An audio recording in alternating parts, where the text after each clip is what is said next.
Chapter 114. Just looking at Yang Fei, her life was pretty good and she should be satisfied. But because of her younger brothers and sisters, she had no choice but to worry about them. Sometimes, she would even think of ways to help them financially. Over the years, her body was not as good as before. Fortunately, Yang Chendong entered the capital. His appearance changed the situation of the descendants of the Yang family. This made Yang Fei feel that the pressure on her was reduced by a lot. As for her other sisters, they could get 1,000 taels of silver from Yang Chendong every month. After having money, her position in her husband's family naturally rose. In addition, it was rumored that the sixth young master of the Yang family had a good relationship with eunuch Wang Zhen. This made them even more afraid to make things difficult for the Yang family. Suddenly, Yang Fei did not need to worry about her sisters and felt that she had nothing to do. Not long ago, the daughter of the Hu family, Hu Yan, came looking for her. Although she did not say anything and only gave a simple greeting, Yang Fei knew what she was thinking. Thinking that her little brother would be 19 years old after the new year, it was time to settle the problem of marriage. Thus, she came looking for her before the new year. Big sister. Still wearing his green clothes, Yang Chendong appeared with a smile.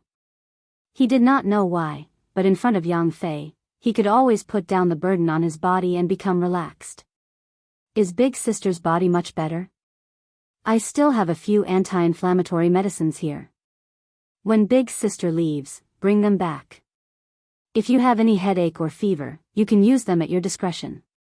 Good, big sister's body is already fine. I have troubled little brother.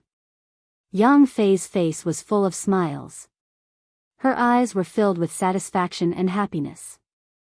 Originally, she thought that the few young master of the Yang family did not live up to expectations and that the Yang family would decline from now on.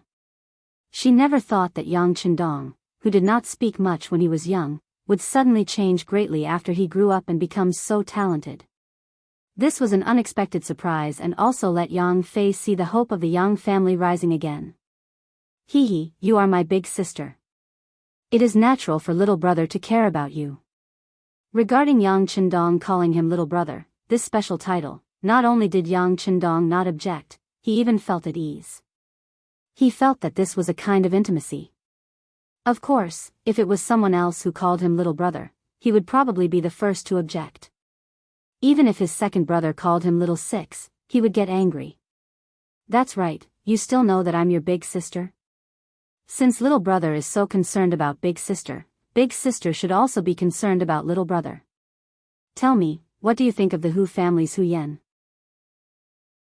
Yang Chendong's face suddenly became much more serious as she stared at Yang Chendong with bright eyes. Hearing that big sister was actually doing this for Hu Yan, Yang Chendong coughed lightly and said somewhat awkwardly, "Big sister, little brother is still young. I don't want to. I have no choice but to do so. Let me tell you, this time, don't play dumb with me. You have to give big sister a clear attitude. Is it okay or not?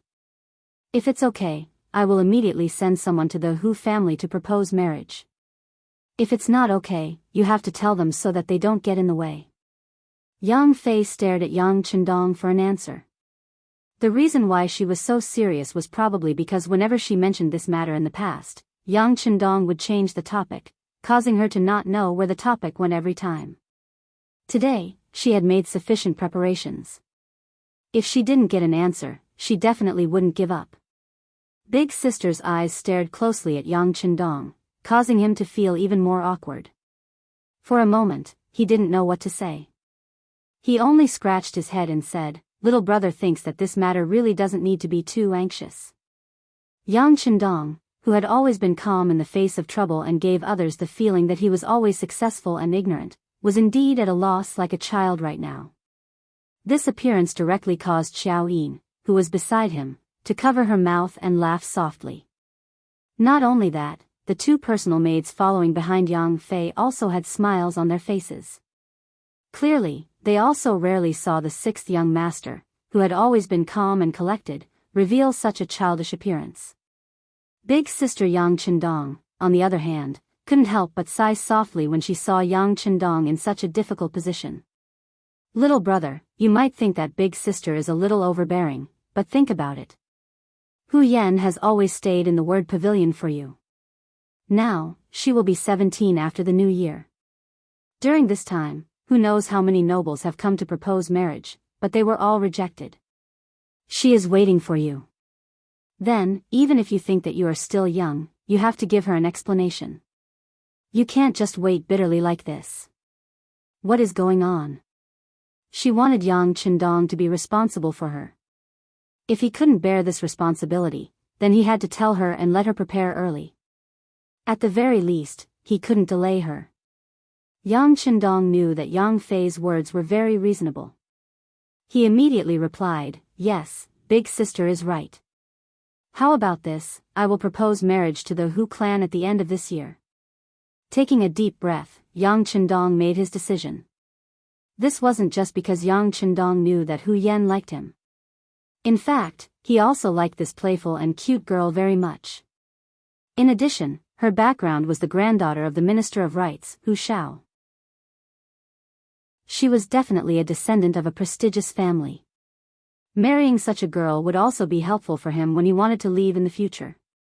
This was equivalent to him finding a strong ally in the imperial court. Yang Qindong finally gave an answer. Yang Fei let out a long sigh of relief. "Okay, little brother, this is what you said. I will reply to the Hu clan like this. When the time comes, you can't go back on your words." "I won't go back on my words, I won't go back on my words." Yang Qindong shook his head and smiled bitterly. He really didn't expect that his first marriage in 2 lifetimes would be completed under pressure. Of course, this was also his own choice. If he didn't want to, then in this world, there really wasn't anyone who could make things difficult for him. Seeing that the young master had finally decided on his marriage, Xiao Yin was also happy. Although she was already the young master's bed-warming servant girl and had even done the deed of husband and wife, she was very clear in her heart that with her background, being able to reach this step was already very difficult. Wanting to become the main wife, this was simply impossible in the society of that time. Fortunately, she had interacted with Hu Yan before. This girl was kind-hearted and should be easy to get along with. Finally deciding on marriage, when the news spread back to the Hu clan, Hu Yan was naturally full of joy. Although she still had to wait for nearly a year, she was willing to endure it. In her opinion, she was destined to be the Dong Shuai's bride. As for the night, it wasn't a big deal. The clan head was getting married at the end of the year. When the news spread throughout the Yang clan manor, all of the villagers were extremely happy. Ever since the patriarch came to the Yang village, the villagers' lives were getting better day by day. Today, during the new year, each family was given 20 caddies of meat and 2 taels of silver. This kind of treatment was something that even their ancestors had never experienced before. For a moment, everyone was overjoyed. The bells of the new year rang out, and the capital fell into a celebratory mood. The immortal abode didn't require any seats. Every day, several thousand people came in, and money poured in. The novel programs and moving music made everyone who entered applaud. Naturally, this place became a popular place for wealthy guests. Just the number of people who applied for membership cards increased by several times. The total number of people who applied for 3 types of membership added up to 3,000. Just the sheer number of members made it so that if one wanted to spend money in the immortal abode, they had to make a reservation in advance. This made the business even more explosive.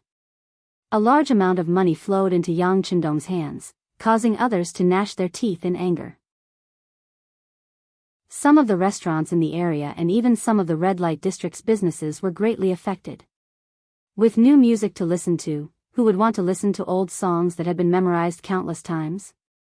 The popularity of the immortal abode naturally drew the envy of many, but compared to the profits of the sky beyond heaven, it paled in comparison. The sky beyond heaven silently opened for business 3 days after the immortal abode opened for business. Because of the novelty of its products, it instantly became popular. This was especially true after the immortal abode introduced a limited supply system. Many merchants had no choice but to squeeze their way in. Putting aside the other products, only 500 large bags of toilet paper were sold each day, for a total of 5,000 small bags. This was simply not enough to satisfy the needs of the high officials and nobles of the capital, and this wasn't even taking into account the many wealthy merchants of lower status who still had plenty of money in their pockets. After getting used to this soft paper, who would want to replace it with anything else? Even though a large bag of toilet paper sold for the astronomical price of 2 taels of silver, it was still sold out every morning when the store opened for business.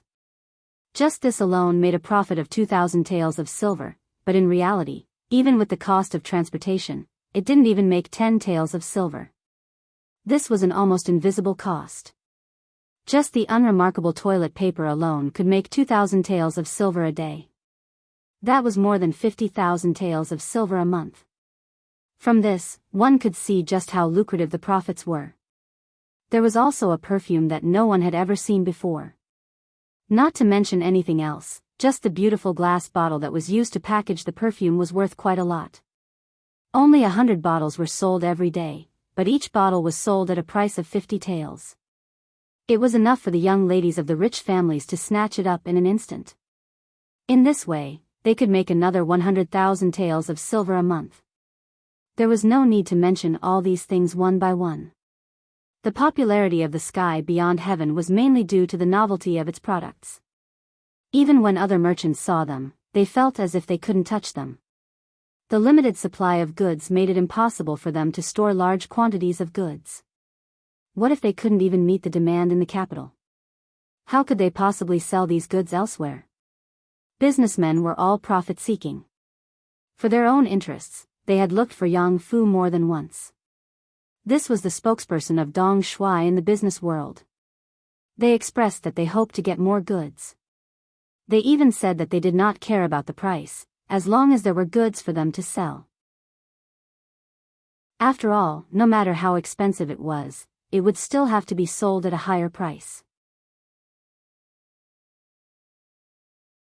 Chapter 115. After consulting Yang Chendong on this matter, Yang Fu expressed that the Dong Shui, in order to ensure that the common people of the Great Ming could enjoy the benefits of these high-class goods, decided to provide a certain amount of goods to the merchants. As for the quantity, it could be twice as much as the daily limit in the capital. But there were also conditions. First, the highest bidder would win, and second, the goods could not appear on the market in the capital. This method of bidding was naturally Yang Chendong's idea. He knew that the nature of merchants was to seek profit. As long as they could obtain profit, they wouldn't care about what sort of people they were dealing with. They wouldn't care about the righteousness of the country or etiquette or shame. It was just like how in the later stages of the dynasty, the merchant groups and the power groups would collude, all of them aiming for military provisions and equipment. As a result, the Great Ming's defeat had been caused by internal strife. Since they didn't know any better, he might as well earn some of their money. At the very least, with this money in Yang Chendong's hands, he could guarantee that it would be used for the people of the Great Han. After making up his mind, Yang Chendong had Crimson City provide a large amount of goods, and for the sake of saving costs, he even had these merchants go directly to the Tientsin Wharf to pick up the goods. Of course, in principle, the highest bidder would win. This method made the Tientsin Wharf much more lively.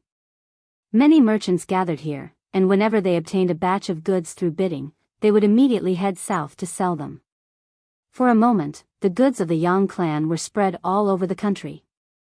Of course, the one who earned the most was still Yang Chendong, and his influence naturally grew. China was a country of connections, and anything could be done through connections. This seemed to have become a law that would never change. In order to obtain even more goods, many people sought out Yang Chendong through connections, such as his sixth sister, Yang Qin. Before Yang Chendong had come to the capital, Yang Qin had lived a good life, but her status had been very low. This was all because she had married a merchant. Being a third-class merchant meant that she couldn't even compare to the son of a good family. This made it very difficult for her to raise her head in front of her brothers and sisters. With the appearance of Yang Chendong, everything changed. Not only did her most capable sixth brother not look down on her, but he also took good care of her sister. Not only did he give her a monthly salary of 1,000 taels of silver, he also took care of her husband's business quite a bit. It was as if he was taking goods from the Yang family. Other merchants had to bid to obtain the goods, but the Bai family was able to obtain the best quality goods at an internal price from time to time. This allowed their family business to flourish very quickly. Yang Qindong had bestowed this body with the benefits of not forgetting his loved ones when he was rich. Since he had taken over this body, he had to at least treat him well. Otherwise, how was he going to face him after 100 years? Yang Qindong didn't want to do anything wrong, and he didn't want to let down anyone who treated him well. Therefore, as long as he could help, he wouldn't be stingy to the Yang family. In comparison, there were some people who took advantage of him and still wanted to scheme against him. This person was Zhu Qizhen of the Great Ming Dynasty.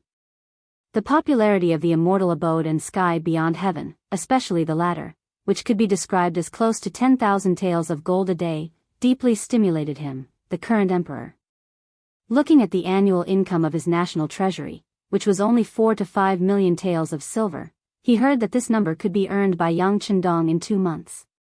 This made him envious and jealous at the same time. Slowly, he forgot that Yang Qindong had once brought him high-yield potatoes. He began to think about how to deal with the East Marshal and obtain more benefits. In the inner court of the imperial palace, Zhu Qizhen saw that Empress Qian was doing some needlework out of boredom. She even said that it was for the sake of generating income for the imperial palace. He couldn't suppress his anger. How could a small crown prince wash horses and earn several times more money than him, the emperor? Why would the empress, who was the mother of the world, want to work to earn more money? Wasn't this showing that he, the emperor, was too incompetent? When a person began to have an idea, it was very difficult to take it back. Zhu Qizhen was the same. Ever since he remembered Yang Qindong, he thought about how to use a method to take a large amount of gold and silver from his hands. This caused him to be unable to sleep at night. Although Zhu Qizhen was the emperor, there were too many things in the world that he could not do anything about. For example, the interests of the officials were not something that he could touch as he wished. Ever since Emperor Wu of the Han Dynasty dismissed the 100 schools of thought and respected only Confucianism, Confucianism became the orthodox ideology of feudal society. Under this kind of education system, some of the scholars became the upper class and nobles. In order to ensure that their children and grandchildren could also enjoy glory and wealth, they naturally gathered together. Everyone would swarm to oppose any policies and decisions that targeted them.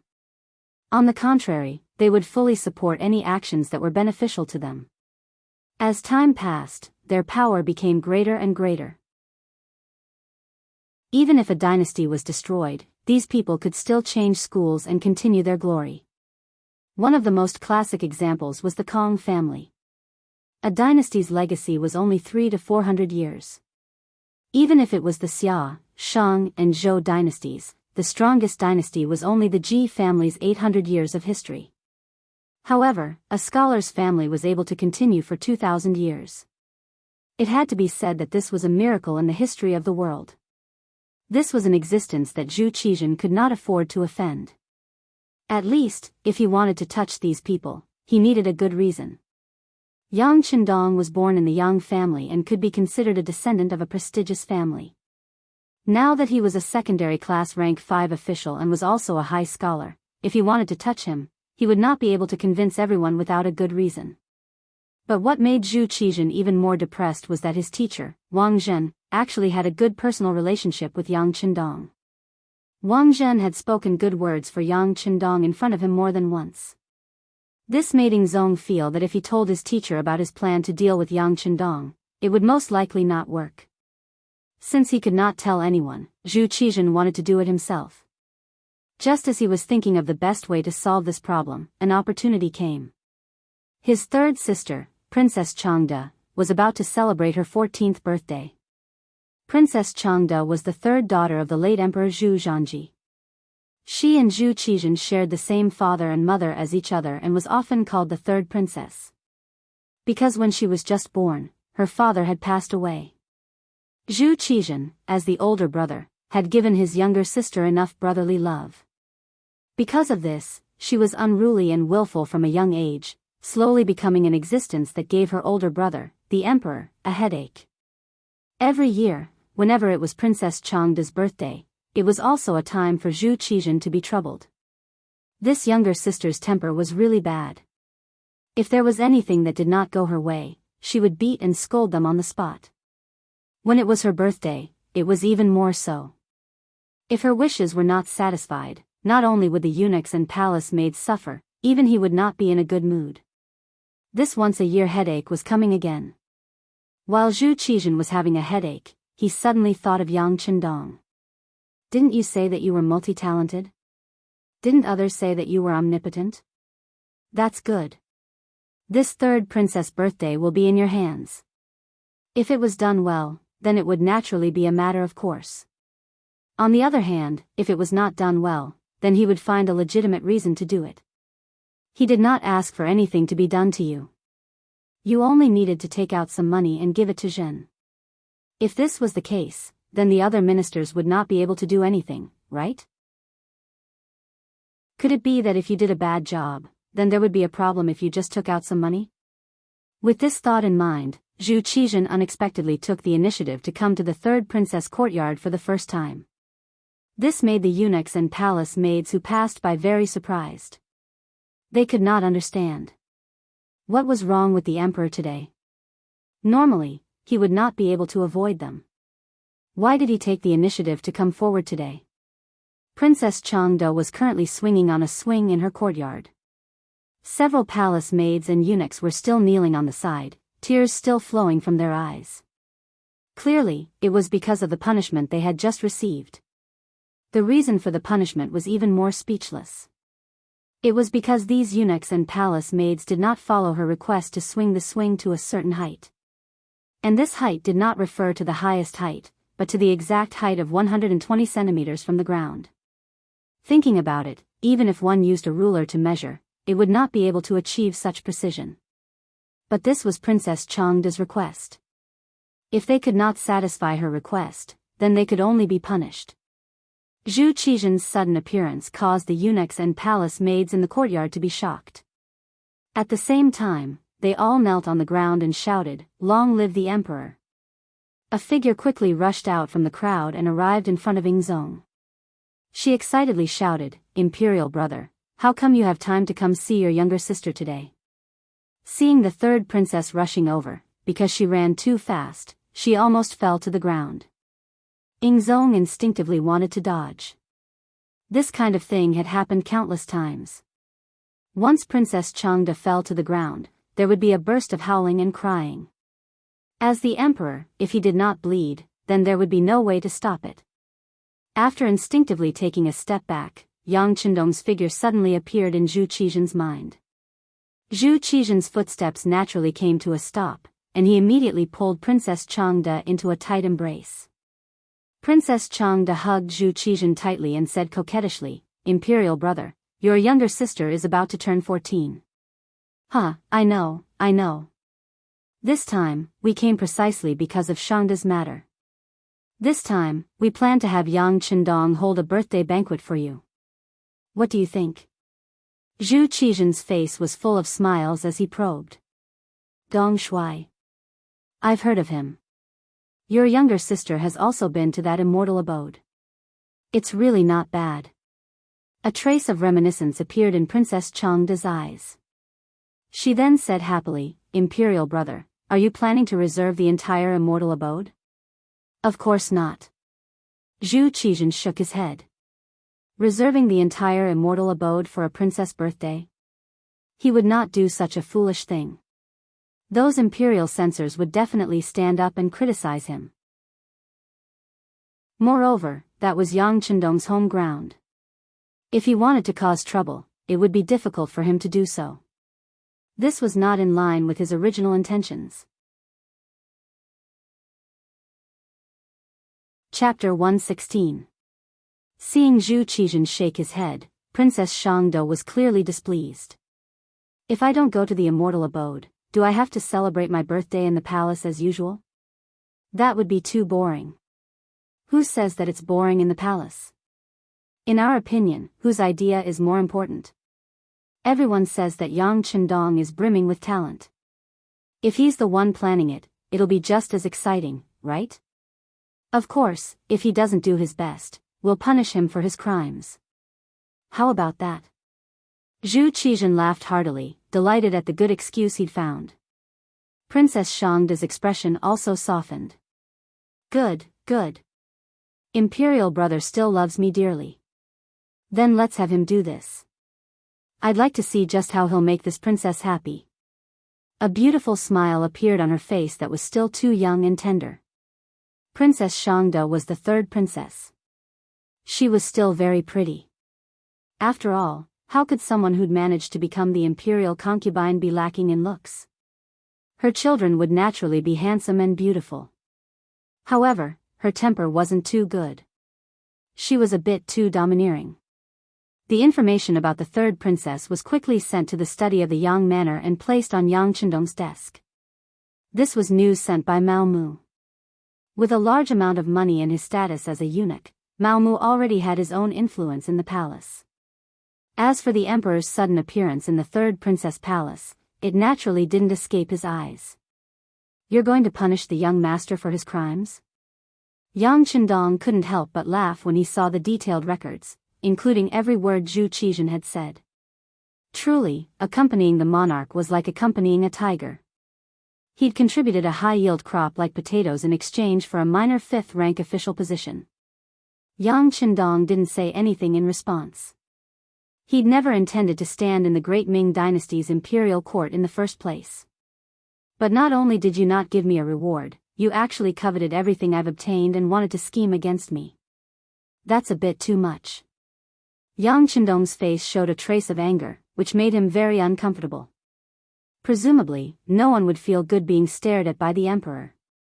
Fortunately, Yang Chendong was not an ordinary person, and he knew what it meant by impatience in small matters would spoil great plans. Fine, since you've already made your move, I'll naturally receive it. Someone, bring Lady Shui here. Yang Chendong ordered outside the study and began to plan the birthday party in his mind. He received the news at lunchtime. In the afternoon, a eunuch came to deliver the imperial edict. After explaining the emperor's intention, an imperial edict was delivered to Yang Chendong's hands. After that, the eunuch who delivered the edict leaned over to Yang Chendong, who was kneeling on the ground, and whispered in his ear. Eunuch Wang said that official Yang doesn't need to be too difficult, as long as the situation is good enough. As for His Majesty, Duke Wang will put in a good word for him. Thank you, Eunuch Wang. Yang Chendong agreed with a smile. Then he winked at Tiger's Mane, who was standing beside him. Immediately, 100 taels of silver were delivered to the eunuch's hands. The eunuch's eyes narrowed into slits as he smiled. As long as there were eunuchs in the palace, there was no one who did not know Yang Chendong. The diapers they were using now were supplied by him, which solved a big problem for them for many years, so they could be calm in any situation. In addition, the business of immortal abode and outer sky was booming. The eunuchs were full of curiosity and affection for Yang Shi. Not to mention other things, money was always the favorite thing of these people. In their eyes, it was impossible for them to have any descendants. What would they do when they were old? If they wanted others to serve them willingly, they needed money, the more the better. In their eyes, Yang Chendong was the biggest money tree, so no eunuch would be lazy if they had the chance to come in contact with him. Just like this time, who knew how many eunuchs were scrambling to do this task? And this person in front of him got what he wanted. He only had to make a trip and he received 100 taels of silver. How could he not be happy? The eunuch left happily. As he watched their silhouettes disappear, Hu Mang, who was at the side, came up to him. There was a hint of anger on his face as he said, "Young master, isn't it too much to give them 100 taels just like that? They are just doing their job. Hey, do you think the young master is still lacking money?" Yang Chendong shook his head unconcernedly. In his eyes, money was perhaps the most worthless thing. If he could use this to buy people's hearts, he didn't mind spending tens of thousands of gold. Only 100 taels of silver could earn him a reputation for being generous. In his eyes, this was completely worth it. Tiger's mane, remember, don't underestimate anyone. Because as long as a person is used well, no matter how inconspicuous they usually are, they can play an extremely important role at a crucial time. Also, it's just spending a bit of money to make people work for us. No matter how you look at it, we're profiting. Using this matter, Yang Chendong taught his most trusted subordinate. Okay, in a while, you'll receive another 100,000 taels of silver. The intelligence system of the capital needs to be strengthened. I want to know what every important official is doing every day. I also want to know the power distribution of the eunuchs in the palace. I even want to know which concubine Zhu Qizhen favors and where he stayed last night. As for what they could obtain after dealing with him, this wasn't something that the officials dared to guess. Since it was a trap, the officials naturally wouldn't allow their daughters' requests. This muddy water wasn't easy to wade in. The officials' reactions were almost the same. Naturally, this kind of matter would be noticed by the East faction guards. Someone immediately reported this matter to Zhu Qizhen. What? The officials don't agree? Humph. It's Shen's younger sister's birthday, how would they dare to disobey? Could it be that they are distressed over the small amount of gift money? Men, issue an edict. Tell all the officials in Zhen's name that all of their daughters must enter the palace on that day to celebrate Princess Shangda's birthday. Those who don't comply will be punished for defying the edict. Zhu Qizhen said with a face full of anger. Since he wanted to deal with Yang Chendong, it was naturally better to make it as big as possible. Taking the initiative to invite the daughters of the officials, how could Zhu Qizhen let go of such an opportunity to blow things up? He naturally had to carry it out. Not only that, he also imagined that when things went wrong, he would stand out and clean up the mess with the imperial family's reputation. In this way, even if the other officials pleaded for leniency, he would only ask for a fine of silver and not a change in his official position. The others wouldn't be able to say anything. Zhu Qizhen's edict reached the various residences. For a moment, everyone was in a state of chaos. It seemed that they wouldn't have the chance to avoid this muddy water even if they wanted to. Tell Yang Chendong to be careful. The Minister of Works, Shi Pu, said to his butler. This isn't an easy job. Tell him to be careful. The Minister of Revenue, Wang Zhua, pondered in his study. In the end, he still decided to remind Yang Chendong. Sigh, young people should still be cautious. How about this, Changming, you will personally make a trip. The Minister of Rights, Hu Shao, sighed in his study. This meant that he had already approved of the marriage between Yang Chendong and his granddaughter, Hu Yan. The Minister of Personnel, Wang Ji, was even more direct. His grandson, Wang Si, directly left the capital and went to the Yang family manor.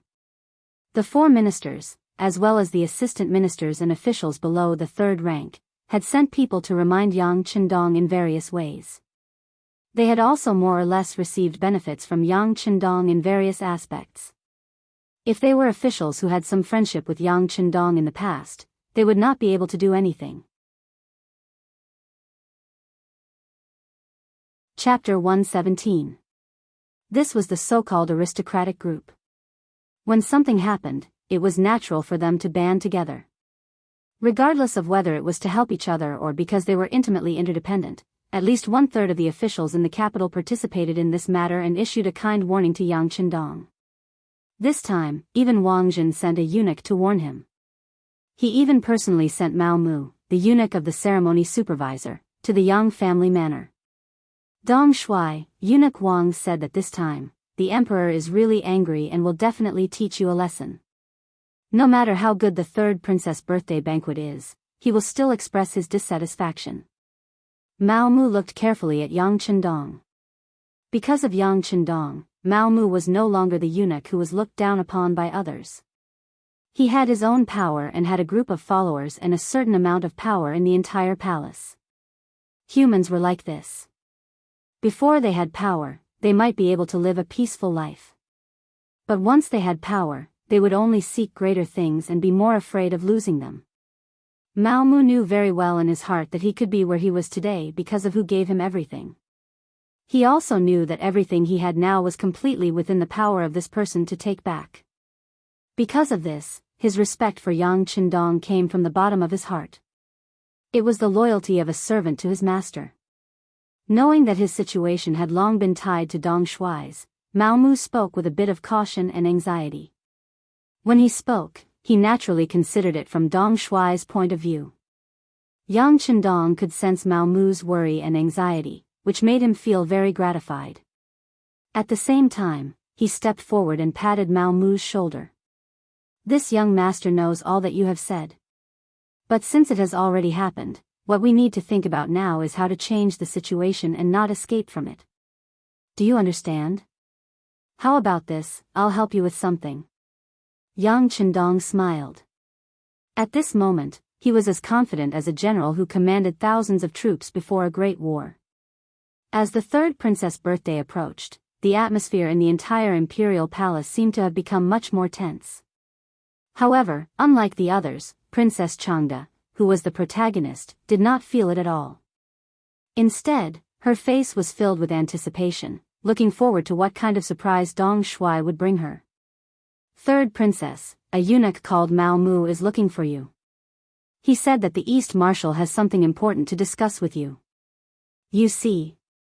Her personal maid walked to Princess Changde's side and whispered into her ear. Dong Shuai is looking for me. Princess Changde's face was filled with astonishment. She could not understand why this Yang Qindong was looking for her when her birthday had not yet arrived. Yes, this eunuch Mao also said that if the princess doesn't agree to see him, she will definitely regret it. When the maidservant thought of the 100 taels of silver she had just received, she tried her best to put in a good word for Mao Mu. To be honest, it was just a eunuch who wanted to see the princess. She actually gave him 100 taels of silver as a reward. This silver was too easy to earn. The innocent third princess nodded curiously. Arrange for him to come in. But remember, don't let anyone else see him. Having been in the imperial palace since young, she naturally knew that it was difficult to keep any secrets here. Although eunuchs were everywhere in the imperial harem, this eunuch Mao was someone sent by the East Marshal. Naturally, he was different from others. Once he was discovered, who knew what kind of waves it would cause? Yes, princess. Don't worry, I will definitely not let anyone else see you. Afraid that her 100 taels of silver would fly away, the maidservant said with a resolute face. What would come in the end. Under the attention of many people, the third princess' birthday finally arrived. On this day, the imperial palace seemed to be much livelier. With the intention of making a big deal out of this matter, Zhu Qizhen deliberately made the entire imperial palace know about this matter. He also specially issued an edict that the eunuchs and maidservants of each palace, as long as they were not on duty, could come to join in the fun and see the difference and uniqueness between the East Marshal and others. In the morning, after the court, the daughters of the ministers began to line up to enter the imperial palace. From afar, the number of people was at least 500. This was because maids were not allowed to enter the imperial palace. Otherwise, there would be more people. But even so, with such influence and scale, it was likely that no matter what happened, it would be clearly known to all the officials. Yang Duo and Hu Yan were also in the crowd, lining up to enter the imperial palace. By right, Yang Duo was already married and was not qualified to attend the third princess banquet. But because she was a member of the Yang family, she was specially approved. At this time, she was walking together with Hu Yan, but no matter how one looked at it, the two of them looked a little anxious. The environment could affect a person. They were both born in the families of important ministers, so their sensitivity to some things was naturally incomparable to that of ordinary people. They could clearly feel that this banquet would not be a good one, and the wine would not be good. But compared to the other people who were more interested in watching the show, they were more worried about Yang Qindong. Although the matter between Hu Yan and Yang Qindong was not made public, as the seventh sister, Yang Duo naturally knew about it. When she saw that Hu Yan, who had always been playful and cute, was trembling nervously at the moment, she couldn't help but gently tug at her arm and said with a smile, "What's wrong? You haven't married yet, but you're already worried about your future husband?" Hu Yan, who was originally very nervous, immediately blushed when Yang Duo said this. Seventh sister, could it be that you're not worried about Dong Shuai? My grandfather said that this time, it is clearly the emperor who is looking for trouble with Dong Shuai. How could Yang Duo not know the importance of this matter? Even at home, her husband, Wang Go, who had been well behaved for a while, recently jumped up again. Especially that evil mother-in-law, Yan Shi, who was full of sarcastic remarks. Looking at her attitude, it was as if her sixth brother had already been given the cold shoulder by the emperor. Although she said that she was worried, Yang Duo knew that this was not the time to panic. Otherwise, before the emperor did anything, Dong Shuai would have problems first. Don't worry, could it be that you don't have any confidence in Dong Shuai? I have confidence, but this time, it is the emperor. Hu Yan still wanted to continue explaining. It's good that you have confidence. Yang Duo directly interrupted. Since you have confidence, then let's see how your Dong Shuai will create a miracle. Originally, Hu Yan's face was full of worry, but after hearing Yang Duo's words, she calmed down a lot for no reason. Then, her steps became much firmer. She was looking forward to Dong Shuai's wonderful performance in her heart. Compared to the nervousness of others, the main character, Yang Qindong, was very calm, at least on the surface. When the time came, he strode into the inner palace of the imperial city under the lead of a steward eunuch. This was also his first time here. His face was full of curiosity, looking left and right as if he was here for a vacation. This also caused the steward eunuch to be secretly amazed. Everyone said that Dong Shuai was very capable. Although he wasn't too clear, at least his ability to maintain his composure was incomparable to others. He still remembered the first time he entered the palace, his face was full of anxiety and nervousness. How could he dare to be as natural as Dong Shuai? Dong Shuai. The palace in front is where Princess Shangda rests. Today's birthday banquet will also be held there. Seeing that they were almost there, the steward eunuch reminded Yang Qindong in a small voice. Okay, thank you for your hard work. The corner of his mouth lifted slightly, revealing a confident smile. Like magic, he took out a large piece of silver from his sleeve and casually handed it over. This was the biggest piece of silver. One piece was worth 20 taels. After the steward eunuch took it in his hand, he smiled like a flower and said, Then I wish Dong Shuai all the best. Huh, good. Thank you for your auspicious words. Yang Qindong laughed heartily, then quickened his steps, as if he didn't know that there was a battlefield in front of him, and that there was some beautiful scenery waiting for him. Yang Qindong arrived, just an hour before the other daughters of the officials. This was also specially arranged by Zhu Qizhen. He didn't want to give Dong Shuai too much time to react and watch him make a fool of himself. After rushing to Princess Shangda's palace, Yang Qindong saw the main character of today's banquet, the third princess.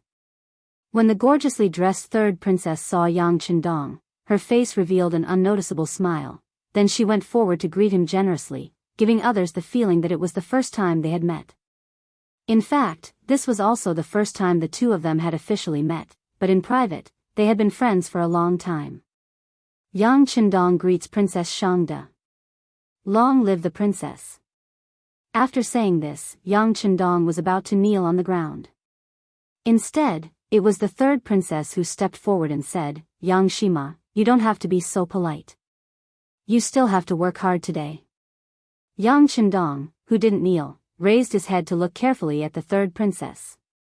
He found that this girl was indeed very beautiful, and her skin was also very good. However, those eyes of hers seemed to be moving too quickly, giving people the feeling that she was too mischievous.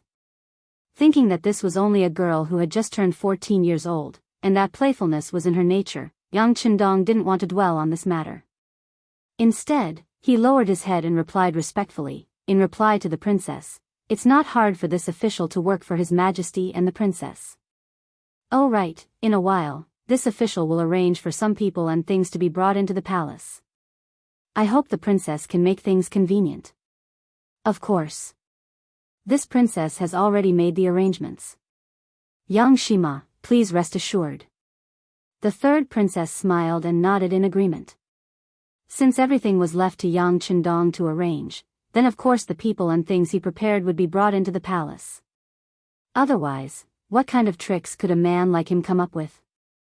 After a simple greeting, Yang Chendong walked around the palace accompanied by a few eunuchs. He needed to take care of the environment and find a good spot. At least, he would know how to place the things and people he had arranged when they arrived. Chapter 118. The eunuchs who followed him were all doing their best. When they faced Yang Chendong, they all had a flattering look on their faces. They had all received 500 taels of silver from eunuch Mao Mu in advance. How could they not do their best now? With everyone's cooperation, Yang Chendong soon had a good idea of the arrangements for the various locations. In fact, he had already gotten the blueprint of the palace before. Now he just needed to walk around in the real world and confirm the final location. 4 hours later, the people and things arranged were all in place. More than 500 daughters of officials who came to watch the ceremony also came to the palace. They were scattered within the range of their activities, chatting in groups of 3 or 5. It seemed that everything was ready. Finally, a sharp shout came, "The Emperor and the Empress Dowager are here." Soon, the whole place became quiet. Zhu Qizhen, who was dressed in a dragon robe, walked to the courtyard of Princess Changda's palace, surrounded by Empress Qian and a group of concubines. They sat in the seats arranged by Yang Chendong. There were too many people. Ordinary palaces could not accommodate them. Fortunately, it was the end of April, the beginning of May. The daytime weather in the capital was still very pleasant. Since they were all arranged in the courtyard, no one had any objections. In the courtyard, everyone was in place. Yang Chendong, the organizer and planner, was also watching all this from a corner. When he saw that even the emperor and empress were present, he smiled and nodded slightly to Madame Shui, who was not far away. Madame Shui got Yang Chendong's hint and said loudly, "The birthday celebration of Princess Changda officially begins. Please enjoy the first program, the opening dance, Happy Birthday Song." As soon as Madame Shui finished speaking, a group of 14 or 15 years old girls ran out from the corner of the palace. They all wore short skirts that exposed their knees. They were young and lively and ran out separately. The sudden appearance of so many people caused everyone present to be shocked at first, but when they saw these beautiful girls, whose average age was only between 13 and 16 years old, go straight to the third princess's side and surround her, after being surprised, they all revealed expressions of understanding. Needless to say, this must have been arranged by Dong Shui. Sure enough, it was different. This opening was completely different from the previous ones. The sudden appearance of dozens of beautiful girls also shocked Zhu Qizhen, who was just about to find fault with the situation. Originally, he wanted to express his dissatisfaction in the first program and was prepared to give Yang Chendong a show of strength. But unexpectedly, he was shocked by the exposed white thighs. In the entire scene, there were only 2 real men. One was him, and the other was Dong Shui Yang Chendong. Naturally, Yang Chendong had already seen these leggings countless times, so he was already immune to them and used to them. Zhu Qizhen was different. Although he had many concubines in his harem, they were usually dignified and beautiful in consideration of their status. Who would dare to wear such clothes in front of him? Naturally, he was shocked by this sudden sight. He was so shocked that he completely forgot about finding fault with him. In contrast, Princess Changda, who was surrounded by the girls, was very happy. She only knew in advance that there would be such an opening dance that required her cooperation. When the time came, she only needed to follow these girls and walk around the field. But she never thought that it would be such a big scene, especially the clothes they were wearing. They were so beautiful that they could show off their beauty completely. It made her want to wear one of them. According to the previous agreement, after being surrounded by the beautiful girls, Princess Changda followed them from the stage to the field. Then the sound of guzheng and pipa sounded. After a prelude that no one had heard before, Madame Shui walked on the field in person. She bowed slightly to the third princess, and then sang a beautiful song. There is always a song on the road of growth. It's a happy birthday song. With our growth, it's a familiar song. Holding your hand, I want to sing a happy birthday song with you. Today is your birthday. I just want to tell you that today is your birthday. I wrote a song for you. You and I are in the song. I'm so happy. This birthday song of Lu Mengjia was not famous even in the future, but it was suitable for today's occasion. Yang Qindong had searched in the big warehouse for a long time before he found this song. As soon as the song was played, it immediately excited the audience. It was a new song that no one had heard at all, and it was so relevant. No one could think of any reason to object. Even Zhu Qizhen had long wanted to make things difficult for Yang Qindong, but at this moment, he really couldn't find a better reason to do so. He could only look on with hope and find a way to hold Yang Qindong accountable in the next step.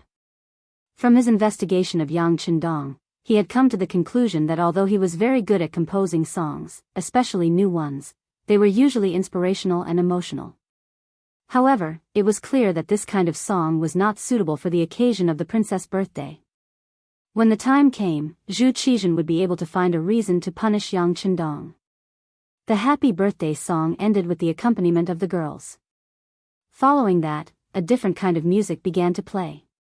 Zhu Qizhen's eyes lit up. As the heavy melody played, Princess Changda's expression changed from one of joy to one of seriousness. At some point, Mu Lily, the former procuress of the 100 Flowers Hall and one of the stewards of the immortal abode, was standing beside the third princess. Mu Lily had already become a woman from a good family. Following the introduction of the melody, she suddenly opened her mouth and sang in a mezzo-soprano voice, "Thinking of your back, I feel your tenacity. Touching your hands, I feel your hardships. Unknowingly, white hair has appeared on your temples. Silently, wrinkles have appeared at the corners of your eyes. My old father. The person I dote on the most." The song, Old Father, took the stage. When she sang about, "My old father, the person I dote on the most," Princess Changda also sang along with her, her expression full of deep emotion. She was using this song to tell everyone that she was reminiscing about her father, Ming Xuanzong Zhu Zhanji.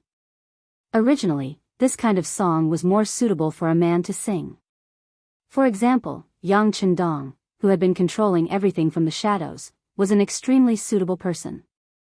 However, after some consideration, he gave up on the idea of doing it himself. Firstly, if he openly appeared in a place filled with women other than the emperor, it would easily cause trouble. Secondly, no matter how good Ming Xuanzong Zhu Zhanji was, he wasn't his father. Why should he stand out and sing for someone else? If Yang Qindong didn't come out to sing, Princess Changda definitely wouldn't be able to complete the song. If she forced herself to sing, it would only cause the meaning to change. Thus, he chose Mu Lily. This former courtesan had experienced many things, and her voice carried a trace of vicissitudes. She was just the right person to sing the song. Thus, the scene in front of them was born. Mu Lily sang the lead, and Princess Changda sang the key words, completing the song. The reason why she had to sing Old Father was because in the past dynasties, the emperors usually ruled the world with benevolence and filial piety. Without a father, how could a child be born? Once this song was played, it was really just to fit the situation. At least, once this song was played, Zhu Qizhen, who had been finding fault with it, couldn't say anything. After the song Old Father ended, the melody changed again. Mu Lily left as quietly as she came, and left without attracting anyone's attention. Only Princess Changda was left standing in the middle of the field, speaking to the crowd with a trace of sadness in her voice. 14 years ago, my mother gave birth to me on this day. Now that I've grown up, she's truly separated from me forever. As her daughter, I miss her dearly. Now, I'll dedicate the song Only Mother is Good in the World to everyone. I also hope that my deceased mother can feel that her daughter misses her. These lines that Yang Qindong had composed quickly resonated with everyone, especially since most of the people present were women. There were even women like Empress Qian, who was going to be a mother in the future. Princess Shangda's words instantly aroused their endless thoughts about their mother. Only mother is good in the world. A child with a mother is like a treasure. Throw yourself into your mother's embrace, and you won't be able to enjoy happiness. Princess Shangda's voice carried a trace of longing and reminiscence, instantly stirring up the emotions of everyone present. Because the lyrics were simple and the melody easy to understand, many people present agreed on the third time. Even Empress Qian's tears flowed freely. When she heard this song, it wasn't difficult for her expression to change. She couldn't help but think of how well her mother had treated her when she was growing up in Haizhou, now Lianyungang, Jiangsu. She immediately tugged at Emperor Zhu Qizhen with her slender hands. Your Majesty, Qinxia misses mother. All right, after a while, Zhen will arrange for someone to bring her to the capital to accompany you. Zhu Qizhen looked at this Empress Qian, who rarely asked for anything from him, and immediately agreed. The song, Only Mother is Good in the World, had stirred up everyone's emotions. Most of the daughters of the officials were thinking that when they returned home from the palace later, they would personally accompany their mothers. At the very least, they would have to thank their mothers for their hard work. Everyone's emotions were so affected that no one noticed that a beautiful, three-tiered pastry had been pushed to the center of the hall, right next to the birthday girl, Princess Changda. Everyone, please calm down. Since it's a birthday, how could there not be a birthday cake? Everyone, please take a look. This is the birthday cake that our immortal abode has just released. There's cream on top, and a soft pastry underneath. It's fragrant, sweet, and delicious. Everyone will be able to taste it in a moment. Before that, there's one more thing to do, and that is to light a candle and make a wish. Madame Shui's voice clearly rang out in the hall, entering everyone's ears.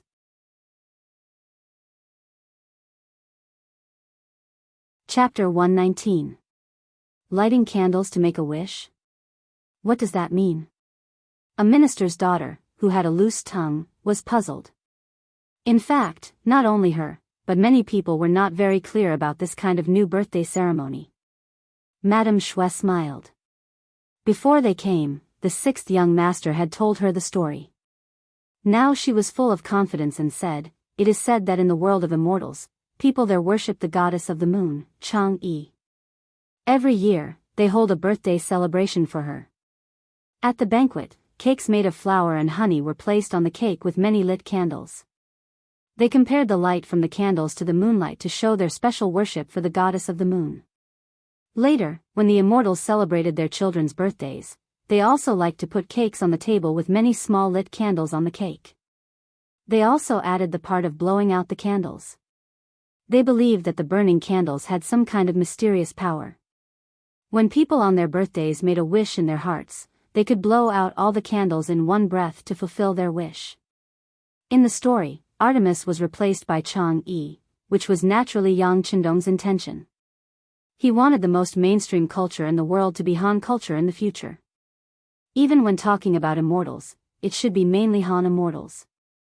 This little story was a kind of beginning of change. After Madame Shui finished her story, everyone was curious. Hu Yan, who was in the crowd, whispered in Yang Duo's ear, he must have made these things. Of course. What do you think? You'll be happy when you marry him. He has a lot of ideas. I promise you that you won't have the same birthday every year. Yang Duo said jokingly. These days, under the care of her sixth brother, Yang Qindong, she became more lively and cheerful. In the Wang family, there were enough maids for her to order around, so she didn't have to listen to anyone's orders. Over time, she slowly regained her original temperament, and was able to chat and laugh with Hu Yan, who was familiar with her. Oh, Sister Duo, what are you talking about? You're so annoying. Hu Yan blushed when she heard this. She looked shy, but only she knew how much she wanted to marry Yang Qindong. In the middle of the venue, the three-tiered cake was already filled with 14 edible candles of different colors. After they were lit one by one, Princess Shangda crossed her arms and closed her eyes to make a silent wish. On the side, Madame Snow and the 14 girls who had been prepared in advance sang softly together, Happy birthday to you, happy birthday to you, happy birthday to you, happy birthday to you. Princess Shangda made her wish amidst the singing of Happy Birthday. She opened her red lips and blew out the 14 candles with the help of Lady Shui and the other girls. Immediately, there was a round of enthusiastic applause. After making a wish and blowing out the candles, the next step was to cut the cake. A suitable knife had already been placed in Princess Changda's hands, and pieces of cake of the same size were sliced out. Princess Changda even gave the first 2 pieces to her imperial brother Zhu Qizhen and imperial sister-in-law Empress Qian. The other girls who had come to watch the ceremony were also given a small piece of cake according to their parents' official positions. Because there were so many people to share, a few more large pieces of cake were brought in. Even so, everyone could only eat a small piece. Fortunately, everyone quickly learned from Madame Snow and Mu Lily that the immortal abode was already selling such delicious and beautiful cakes. This wasn't too disappointing. But at the same time, these women also made a decision. When they returned, they would immediately send someone to the immortal abode to buy a cake for them to try. So what if it wasn't her birthday? Who said they couldn't eat something so delicious? The birthday song ended, and the cake was divided up. Logically speaking, this birthday banquet was already perfect. At the very least, it was unprecedented. However, in Yang Chendong's eyes, this was far from enough. He knew very well why the emperor had ordered him to host this banquet. It was obviously to make trouble for him. Even though he'd used all sorts of methods and novel things to prevent the emperor from finding an excuse to make trouble for him, there was no such thing as a thief. But there was no such thing as guarding against thieves all day long. He still decided to pay a little to alleviate the pressure the emperor was putting on him. Now, it's time to present the gifts. Below is a small token of my appreciation for Princess Changda's birthday. Please kindly accept it. As if by magic, a list of gifts appeared in Madame Snow's hands. When she saw that everyone's eyes were on her, including Emperor Zhu Qizhen's, she smiled sweetly and waved her hand. Her voice was as beautiful as an oriole's. To celebrate Princess Changda's birthday, Yang Chendong will send 10 mirrors, 50 boxes of transparent glasses, 4 in each box, 100 bottles of perfume, 500 sets of soap, 1,000 pieces of tissue paper. As the singing continued, many eunuchs from the palace carried the items on the list into the field. Soon, they were piled up like a small mountain. Emperor Zhu Qizhen, who was standing not far away, saw these things appear in front of him. His originally stern expression finally relaxed. These were all very popular items. Some of them were even sold in limited quantities. They were the kind that could not be bought even if one had money. It was not an exaggeration to say that they were worth hundreds of thousands of taels of silver. Obviously, this was Yang Chendong's attitude. Taking the opportunity of the princess's birthday, he took the initiative to give gifts and benefits to the royal family. In this way, the other officials could not say anything. With these items, whether he used them himself or used them to reward the officials, or even sold them for money, it was all up to him. With these gifts, Zhu Qizhen's mood became very good. He also decided not to do anything to Yang Chendong. To put it bluntly, he was the emperor. The world was his. The reason why he targeted Yang Chendong was that he envied him because he saw that he was in the limelight. Now that he had received benefits, of course, such thoughts were not so serious. The gifts that were presented naturally surprised the womenfolk.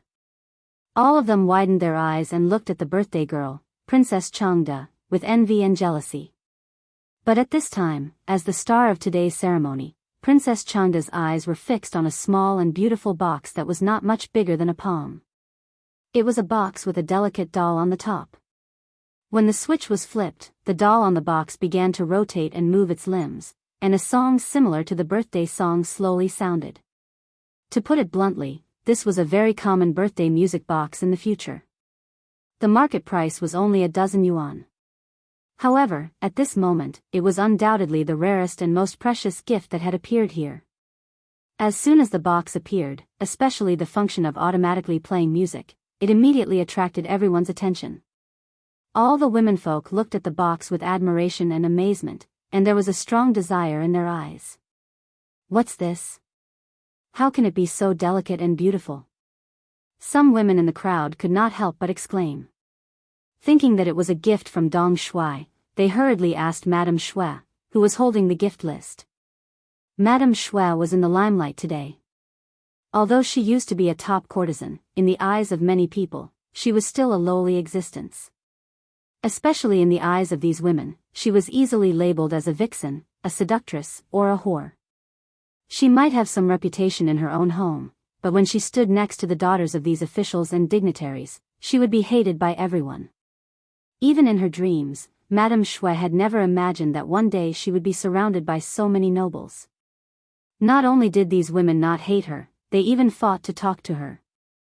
There were even quite a few who expressed their admiration. In the end, this was all because of Dong Shuai. At this moment, Madame Shui was even more determined to follow in Dong Shuai's footsteps and never leave his side. Yang Shi calls this a birthday music box. It can automatically play beautiful music. It's perfect for Princess Changda's birthday, Madame Shui explained to the women with a smile. I wonder if the immortal abode sells such a good thing? After hearing that it was a birthday music box, the women were tempted and eager to know where they could buy such a good thing. Sorry, we don't have it. Under everyone's gaze, Madame Shui shook her head regretfully. As you said, this is a good thing. In fact, Yang Shima had specially sent people to bring it over from the sea.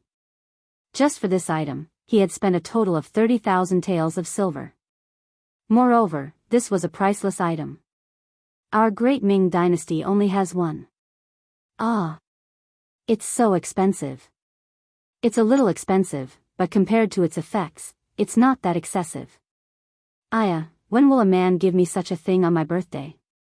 Then I'll be satisfied.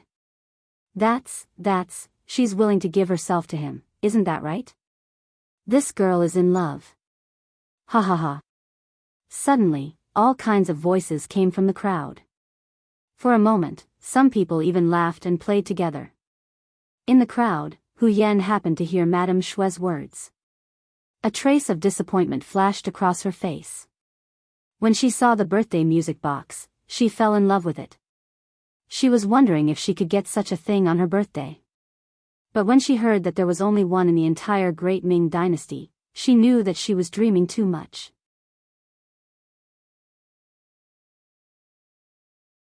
Chapter 120. Compared to the other womenfolk's disappointment, Princess Changda was extremely happy. There was only one such good thing in the entire Great Ming dynasty. This showed the importance of this piece of music. Thus, she became even more curious about Yang Qindong, who gave her this gift. Why did he give her such an expensive gift? Was it only because she was a princess? But what if the other princesses also requested Yang Qindong to hold birthday banquets for them? What would he do? The birthday banquet ended with a small mountain of good things. Next, the womenfolk ate some other food and left the palace in 2s and 3s to return to their own residences.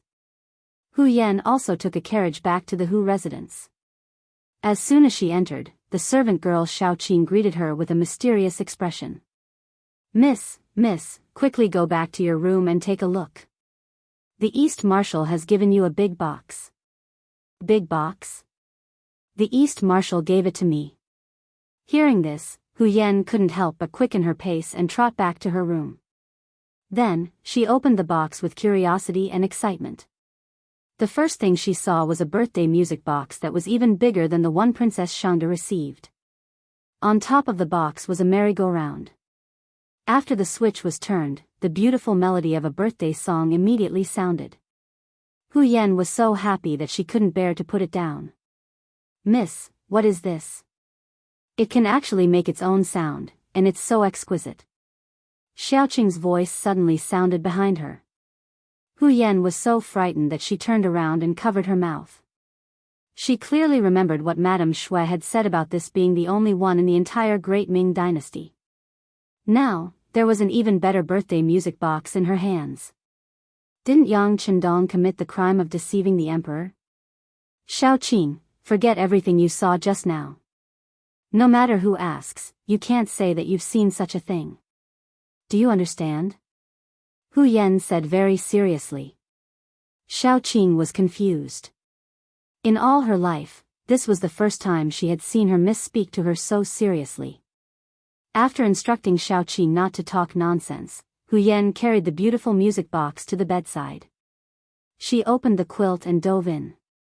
By doing this, she could prevent the sound from spreading out, and she could enjoy the beautiful sound alone. Of course, the sweetness was still in her heart. Through this matter, she knew that Dong Shuai had her in his heart, which was the happiest thing. While Hu Yan was thinking about Dong Shuai, Yang Chendong had already left the imperial palace and returned to the Yang clan manor. As soon as they entered the manor's inner courtyard, Yang Chendong took off his fifth-rank official robes and said to Tiger's Mane, "Spread the news that I, young master, fell when I fell from my horse and needed to rest for a while."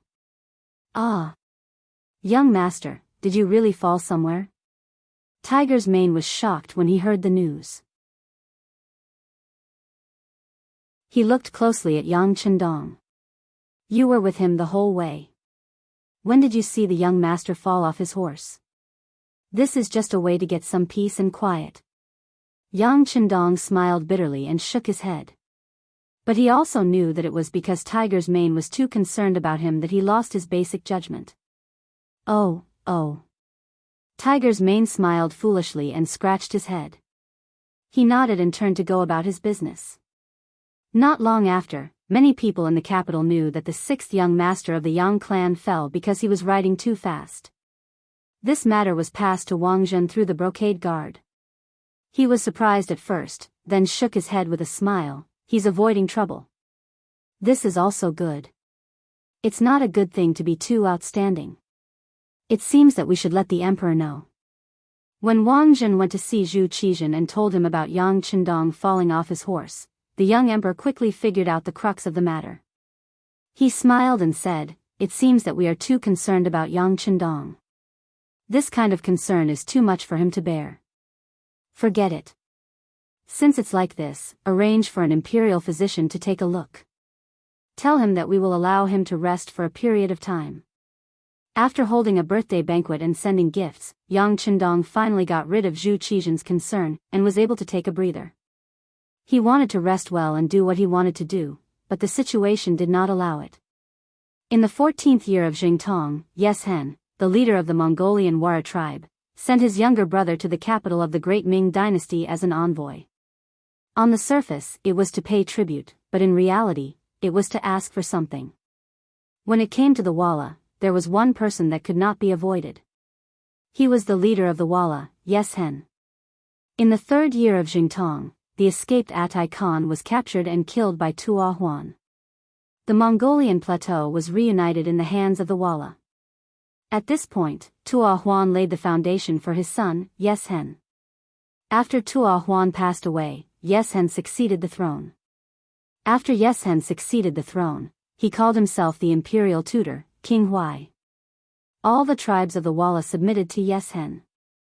As Yeshian's power and influence grew, the Tatar chief's title of Great Khan became an empty title. He could no longer restrain Yeshian. The Wara would pay tribute to the Ming dynasty every year. Tua Buhua and Yes Hen, the ruler and subject, both sent envoys to the Ming dynasty. At this time, it was clear that Yes Hen did not need to listen to Tua Buhua's instructions. At this point, the relationship between the Tartars and the Walla was similar to the current relationship between North and South Korea. As Yes Hen was a cunning Walla leader, he was not as honest as the other Mongols. Instead, he was as cunning as a rabbit. As time went on, the power of the Tartars became smaller and smaller. Not long later, he controlled the Tartars and conquered Yulanhar, unifying the 3 Mongol tribes. On the grasslands, the Walla slowly became the strongest. After unifying the Mongols, Vachi wanted to restore Dayuan and unify the country. As a result, he harassed the Ming dynasty and became a huge problem in the north. Wang Zhen used power. Not only did he not strengthen the border, but he also accepted bribes from Vachi and smuggled goods with the Vachi nobles. For the sake of profits, Wang Zhen asked his best friend, Guojing, to make large amounts of arrows and give them to Vachi. Vachi would return good horses to Wang Zhen as a form of repayment. To get on the good side of Vachi, Wang Zhen also treated the envoys well and rewarded them. Ever since Vachi established a tribute relationship with the Ming dynasty, he would send envoys to the Ming dynasty with good horses and other goods. The Ming dynasty government would reward the envoys accordingly. Under normal circumstances, the reward would slightly exceed the value of the tribute. At the same time, the envoys had to be rewarded as well. As a result, Vachi was very willing to pay tribute to the Ming dynasty in order to obtain the wealth of the Central Plains. According to the original rules, Vachi could not send more than 50 envoys to the Ming dynasty each year. Later on, Vachi's greed for the rewards from the Ming dynasty grew, and the number of envoys increased day by day. For example, this time, the periodical king had brought a group of 2,500 envoys. In order to receive more rewards, he had falsely reported that it was 3,000 people. As soon as he entered the capital, the name he heard the most from the Walla spies in the capital was Yang Chendong. In the capital, when Yang Chendong was mentioned, the immortal abode had to be mentioned. The periodical king brought Captain Tuj's group of 5 to this place, which was known as the most delicious and fun place in the capital. If one hadn't entered the immortal abode, they wouldn't have known that people could still live like this. The delicacies here were things they had never tasted before, the music they had never heard before, the drinks and desserts they had never seen before, and even the chess and cards they had never heard of before. He only wanted to come here to try the fresh food before leaving. Who would have thought that after entering this place in the afternoon, he would only leave reluctantly when it was time to close for the curfew. Even then, he still looked like he had not had enough of it. After half a day, when Tuj went to pay the bill, he found that they had spent a total of 120 taels of silver. They hadn't even had a chance to play, but they had already spent so much money. If they tried everything, they probably wouldn't even have enough silver in their pockets to pay the bill. When the group of 5 returned to the relay station, the periodical king still had a look of reminiscence on his face. Let's go there early tomorrow and find a good place to play for another day. This place is much better than our great steppe. General, the immortal abode isn't a good place, but it isn't a place we can afford to spend money on. We haven't even eaten anything today. 120 taels of silver is gone just like that. Tuj stood off to the side with a pained expression. What? It's that expensive? The periodical king's expression changed when he heard this. However, he immediately began to laugh loudly. I didn't expect the immortal abode to make so much money. Then this general must meet this Yang Jima. General wants to meet that eastern commander? Tuj didn't understand what the periodical king meant. He wore an unfathomable smile on his face. Correct. This general wants to bring him business and give him a chance to make a lot of money. Ha ha ha. Tuj didn't quite understand the periodical king's intentions, but since the general had said so, he had no choice but to make the arrangements. There weren't many people in Walla who were smarter than the general. As the captain of the guards, he was quite confident in this. Just like that, the next morning, a group of uninvited guests arrived outside the Yang clan manor. The guests didn't come in a soft sedan like the great Ming dynasty's officials. Instead, they came on large horses. They were dressed in the attire of a different race, and the blades at their waists hung unabashedly at their sides. It was as if they would draw their blades at the slightest disagreement. The periodical king purposely brought a group of 20 guards with him to the Yang clan manor. Their formation was quite impressive, causing Yang Wu, who was on duty, to frown. However, when Yang Chendong was training them, he had trained them to be courageous. He didn't seem to be afraid in the slightest. Instead, he boldly stood in front of the group and shouted, "This place belongs to the Crown Prince's steward, Sir Yang." Halt! The group naturally stopped. As the captain of the guards, Tuj naturally went up to welcome them. With an arrogant expression, he shouted at Yang Wu, "Hurry up and inform your master that the periodical king of the Walla has arrived. Hurry up and come out to welcome him."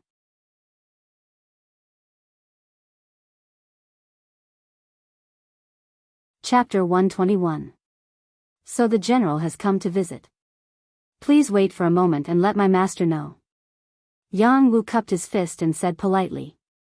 After that, he turned around and walked into the manor. However, the wooden door did not open and remained closed. General, this. Seeing that Yang Lin did not have the intention to invite them in, Tua Gu's face was filled with anger. It's fine. We are new here and this East Marshal has lived in the southern part of the Ming dynasty since he was young. It's normal that he doesn't know about us. As long as someone reports to him, he will meet us. The magazine king had a confident look on his face. Over the years, Walla had become stronger under the leadership of his brother, Yes Hen. Under his overflowing confidence, he looked down on the officials of the Ming dynasty more and more. They were a bunch of people who only knew how to talk.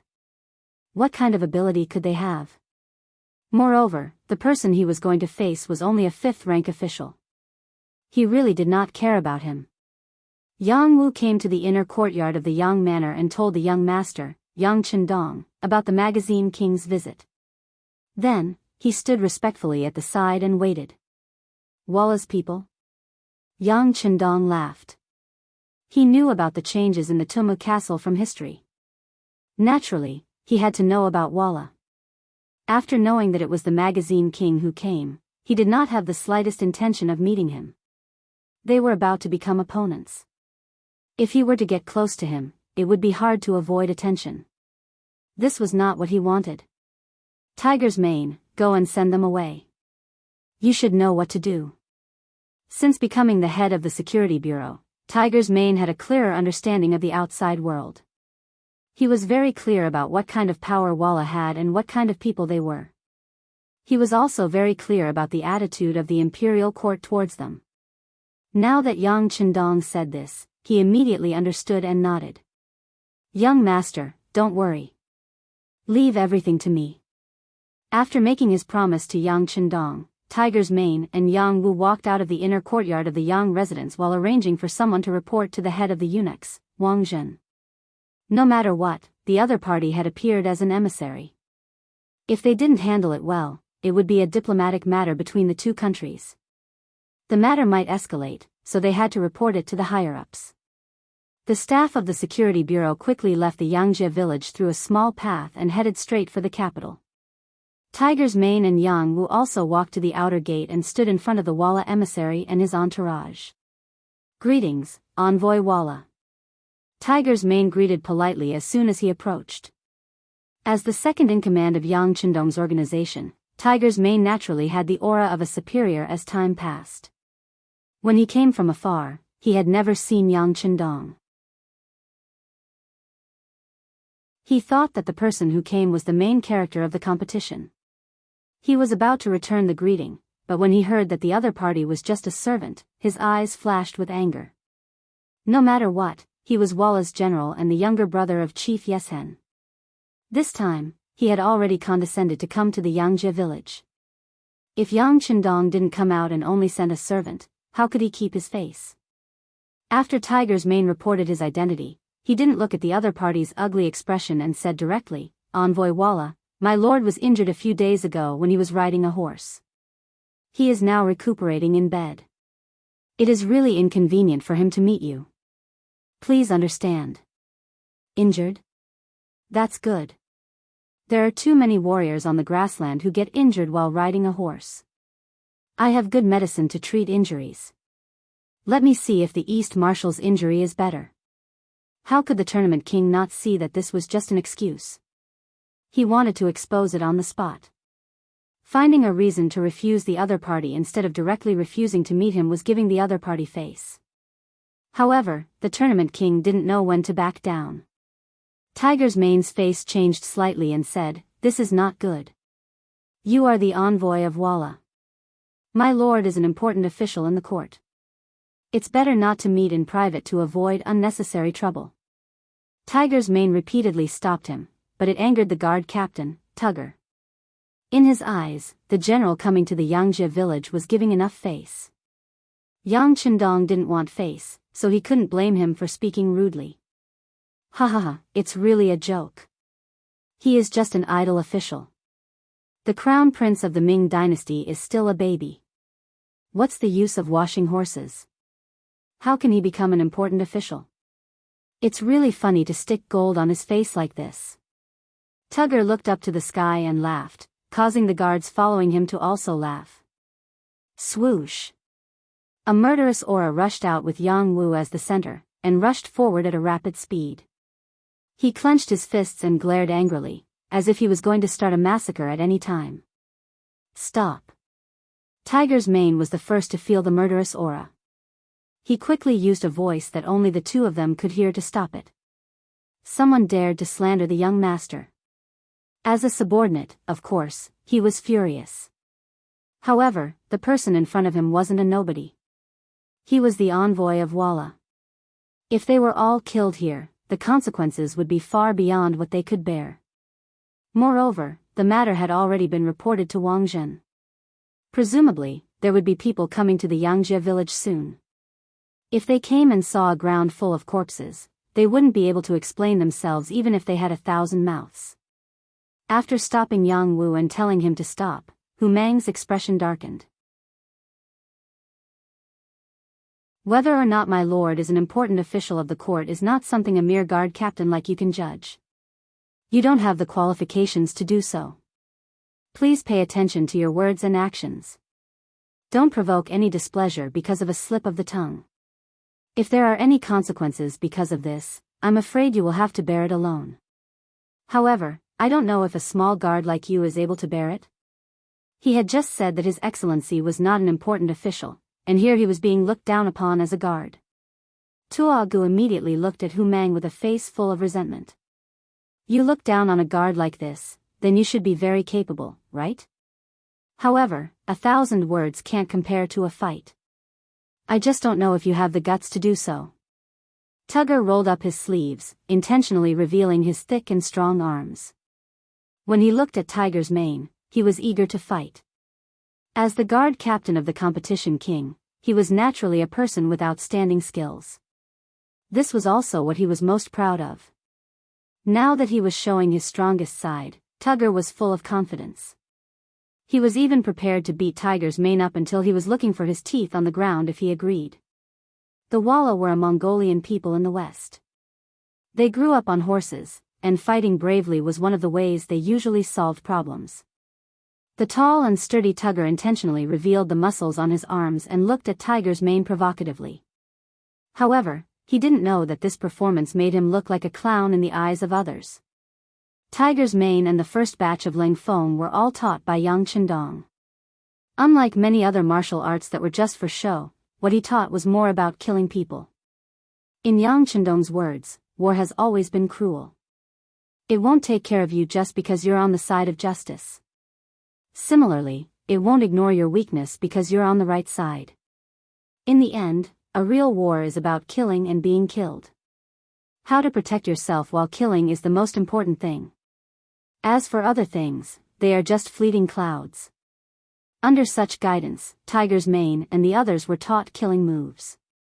The goal of their training was to inflict the greatest damage to the opponent in the shortest amount of time and suppress the opponent's strength and ability.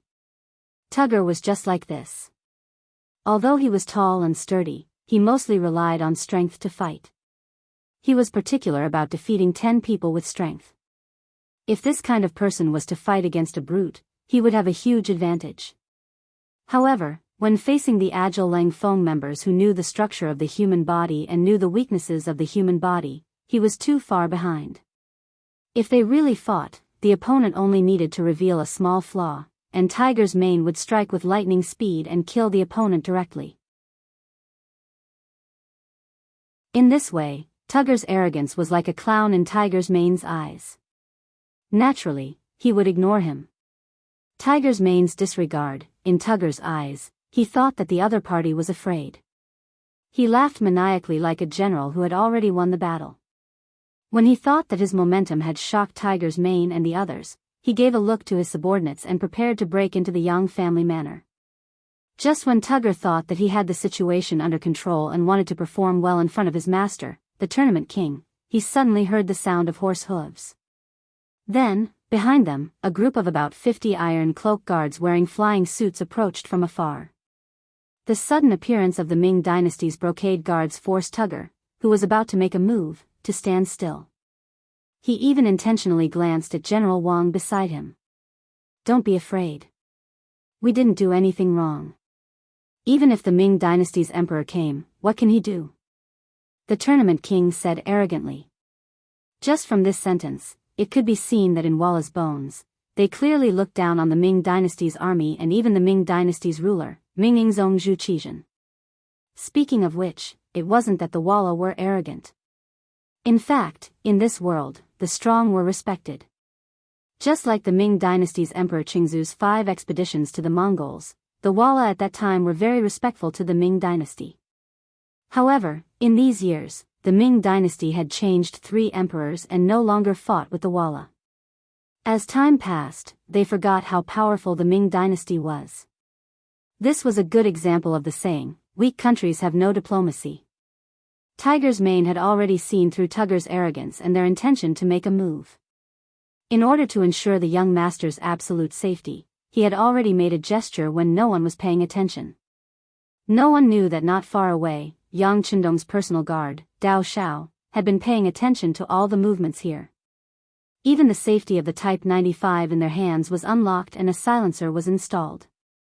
They were only waiting for an order to quickly eliminate the Walla team that came to provoke the Yang family manor.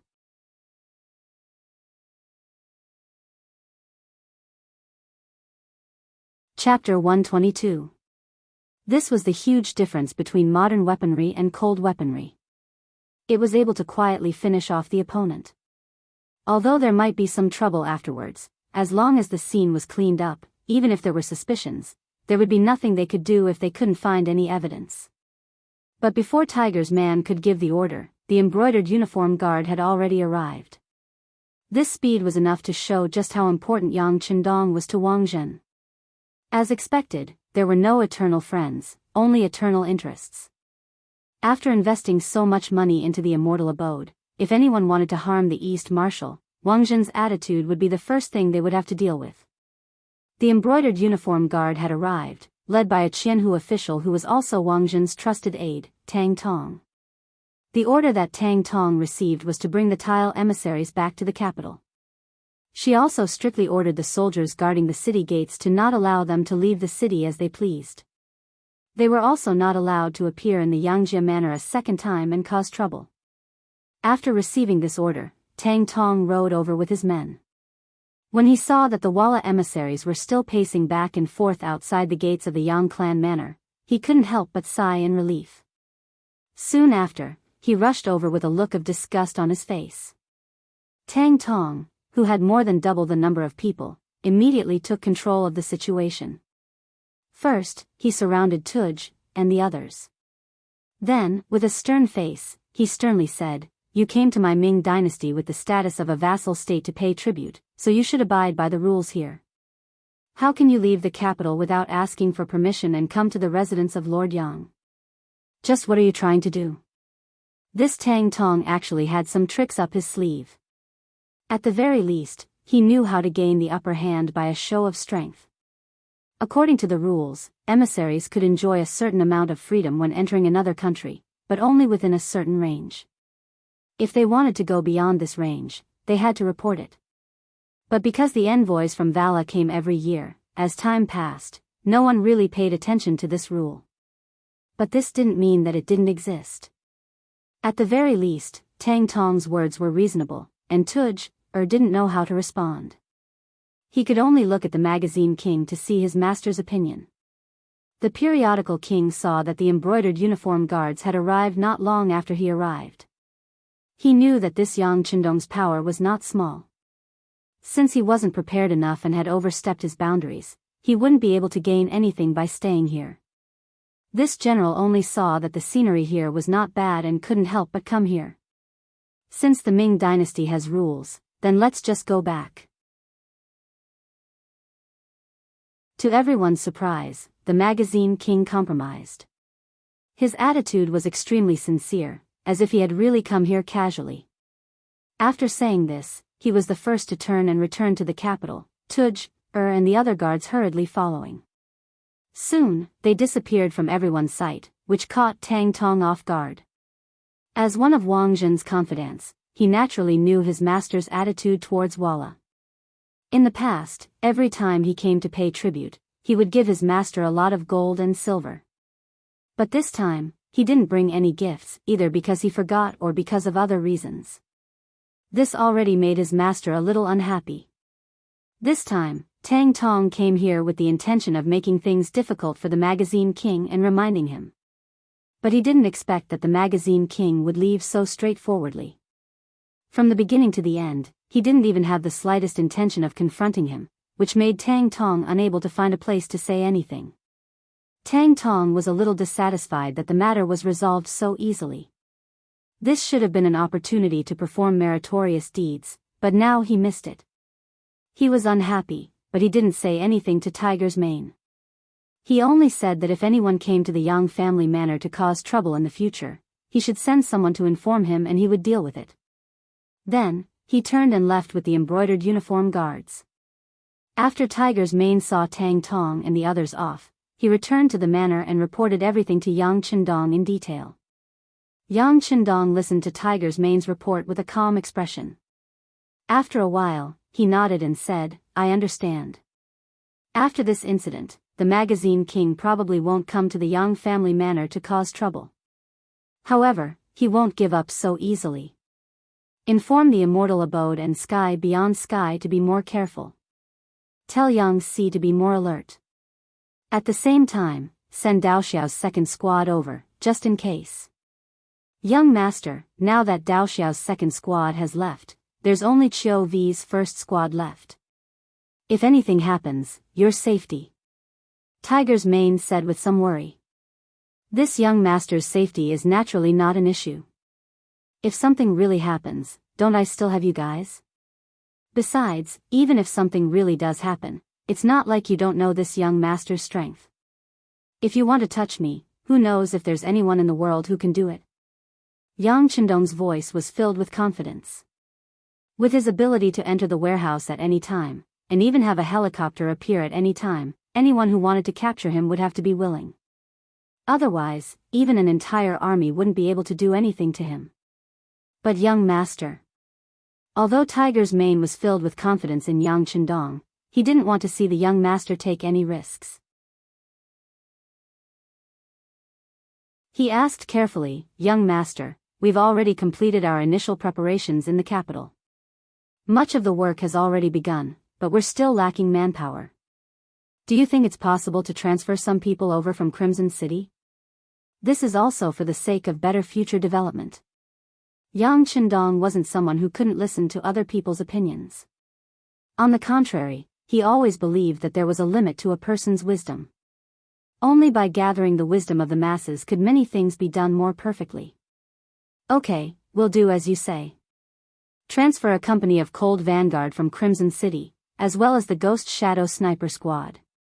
Yang Chendong naturally had his own considerations for transferring the Ghost Shadow Sniper Squad over. Seeing that it wouldn't be long before the Tumu Castle incident happened, if they didn't have enough strength, they wouldn't be able to perform perfectly in many things. Hearing that he could transfer 100 Cold Vanguard and even the Ghost Shadow Sniper Squad, Tiger's Mane's face lit up with joy. He let out a long sigh of relief and hurriedly agreed, turning around to make arrangements. Back to the competition king. Yangjia village's fruitless return made him extremely annoyed. He originally thought that a small Ming Dynasty rank 5 official would feel honored and open the door to welcome him and treat him as a guest. Didn't people say that the Han people were a nation of etiquette?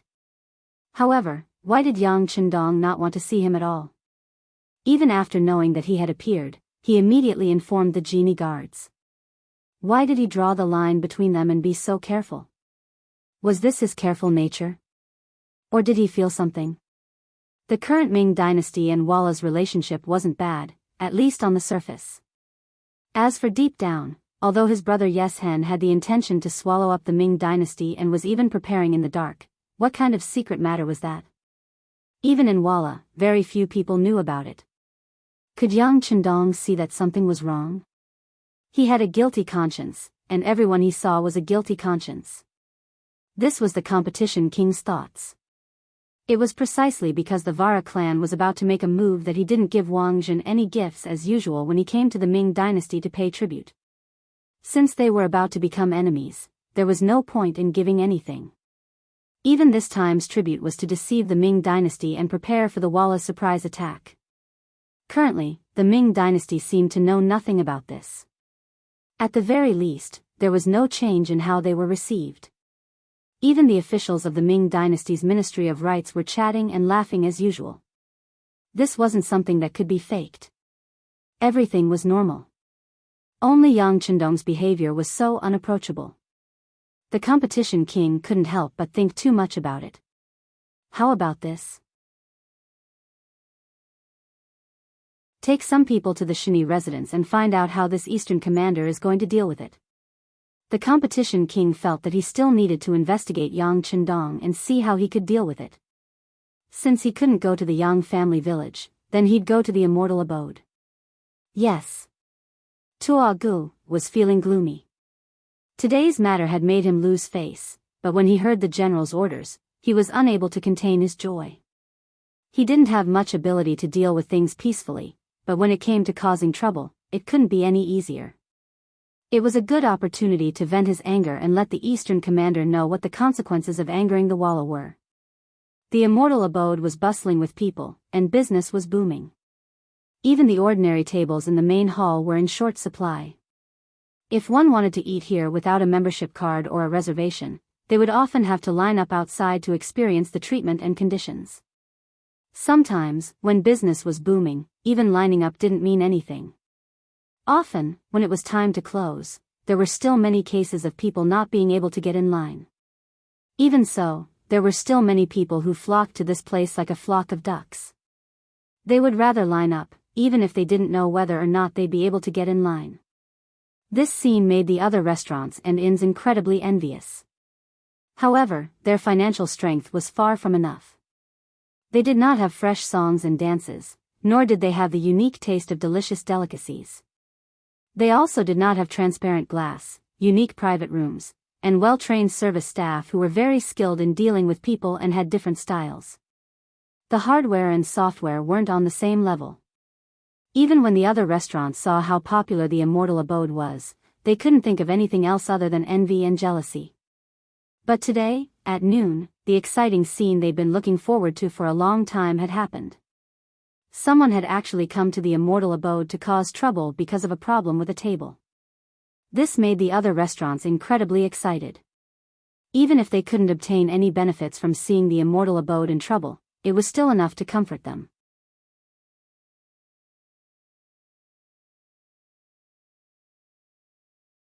Chapter 123. Ever since the immortal abode opened for business, even the emperor and empress had personally attended. Numerous civil and military officials had also come to congratulate them. In addition, the embroidered uniform guard could appear at any time, reducing the chances of someone causing trouble to a minimum. Even if there were customers who were dissatisfied with not being able to sit at a table, they could only endure due to the reputation of the immortal abode. As time passed, the guests who came here got used to it. There were even some who used this as an excuse to take advantage of the situation. For example, when someone offended an enemy, owed money, or was on the wrong side of the road, the immortal abode would become their place of refuge. Often, as long as they stood in line, no matter how deep their hatred was, they wouldn't dare to make a move here. In this kind of environment, the employees of the immortal abode naturally developed a sense of security. For example, the two supervisors, Mu Lily and Chui Na, used to be the procuress of the 100 Flowers Hall and 9 Arts Workshop. They used to compete in secret. Now that they were both supervisors of the immortal abode, they began to compare themselves in secret. Fortunately, Dong Shui was there to suppress them, so they didn't dare to go too far. On the contrary, they fought over each other, all for the sake of leaving a better impression in Dong Shui's heart. Although the supervisors of the immortal abode had a lot of work to do, and they had to interact with a lot of customers every day, the good thing was that everyone gave them enough face. At the very least, they were in a cheerful mood. As a result, the two supervisors didn't have to act as if they were inferior to others. On the contrary, everyone's status was equal here. There were even some who would say good things in front of them and secretly give them money in order to get a position faster. The immortal abode had long since established a rule that no employee was allowed to accept tips. If they were caught doing so, they would be fired immediately, with no room for negotiation. Because of this, only 2 people had been caught since the opening of the immortal abode. Their faces were full of regret as they begged for mercy. Even if they knelt on the ground, it did not change their ending at all. This was also a great deterrent to the other staff members here. Even the 2 foremen did not dare to take a single silver coin for themselves. In fact, Yang Chendong had always treated everyone who worked for him well. For many people, being provided with food, clothing, and money was already a good thing that fell from the sky. There were also some people who were selfish and greedy beyond measure. It was no wonder that they were ruthlessly dealt with. Since they couldn't take tips, nice words poured in like a tide. As the foreman, Mu Lily, and Shui Na felt as if they were bathing in the sun all day long. They were in a good mood. Mu Lily was on duty today. As the foreman, she did her best to arrange everything. Until a waitress ran in front of her and said that there was a customer in the line outside who had an extremely bad attitude. He was so bad that the 2 waitresses in charge of the line were scolded to the point of crying. "There's such a thing? Bring me over to take a look." Mu Lily was astonished to hear that there were people causing trouble outside the immortal abode. In her eyes, what kind of place was this?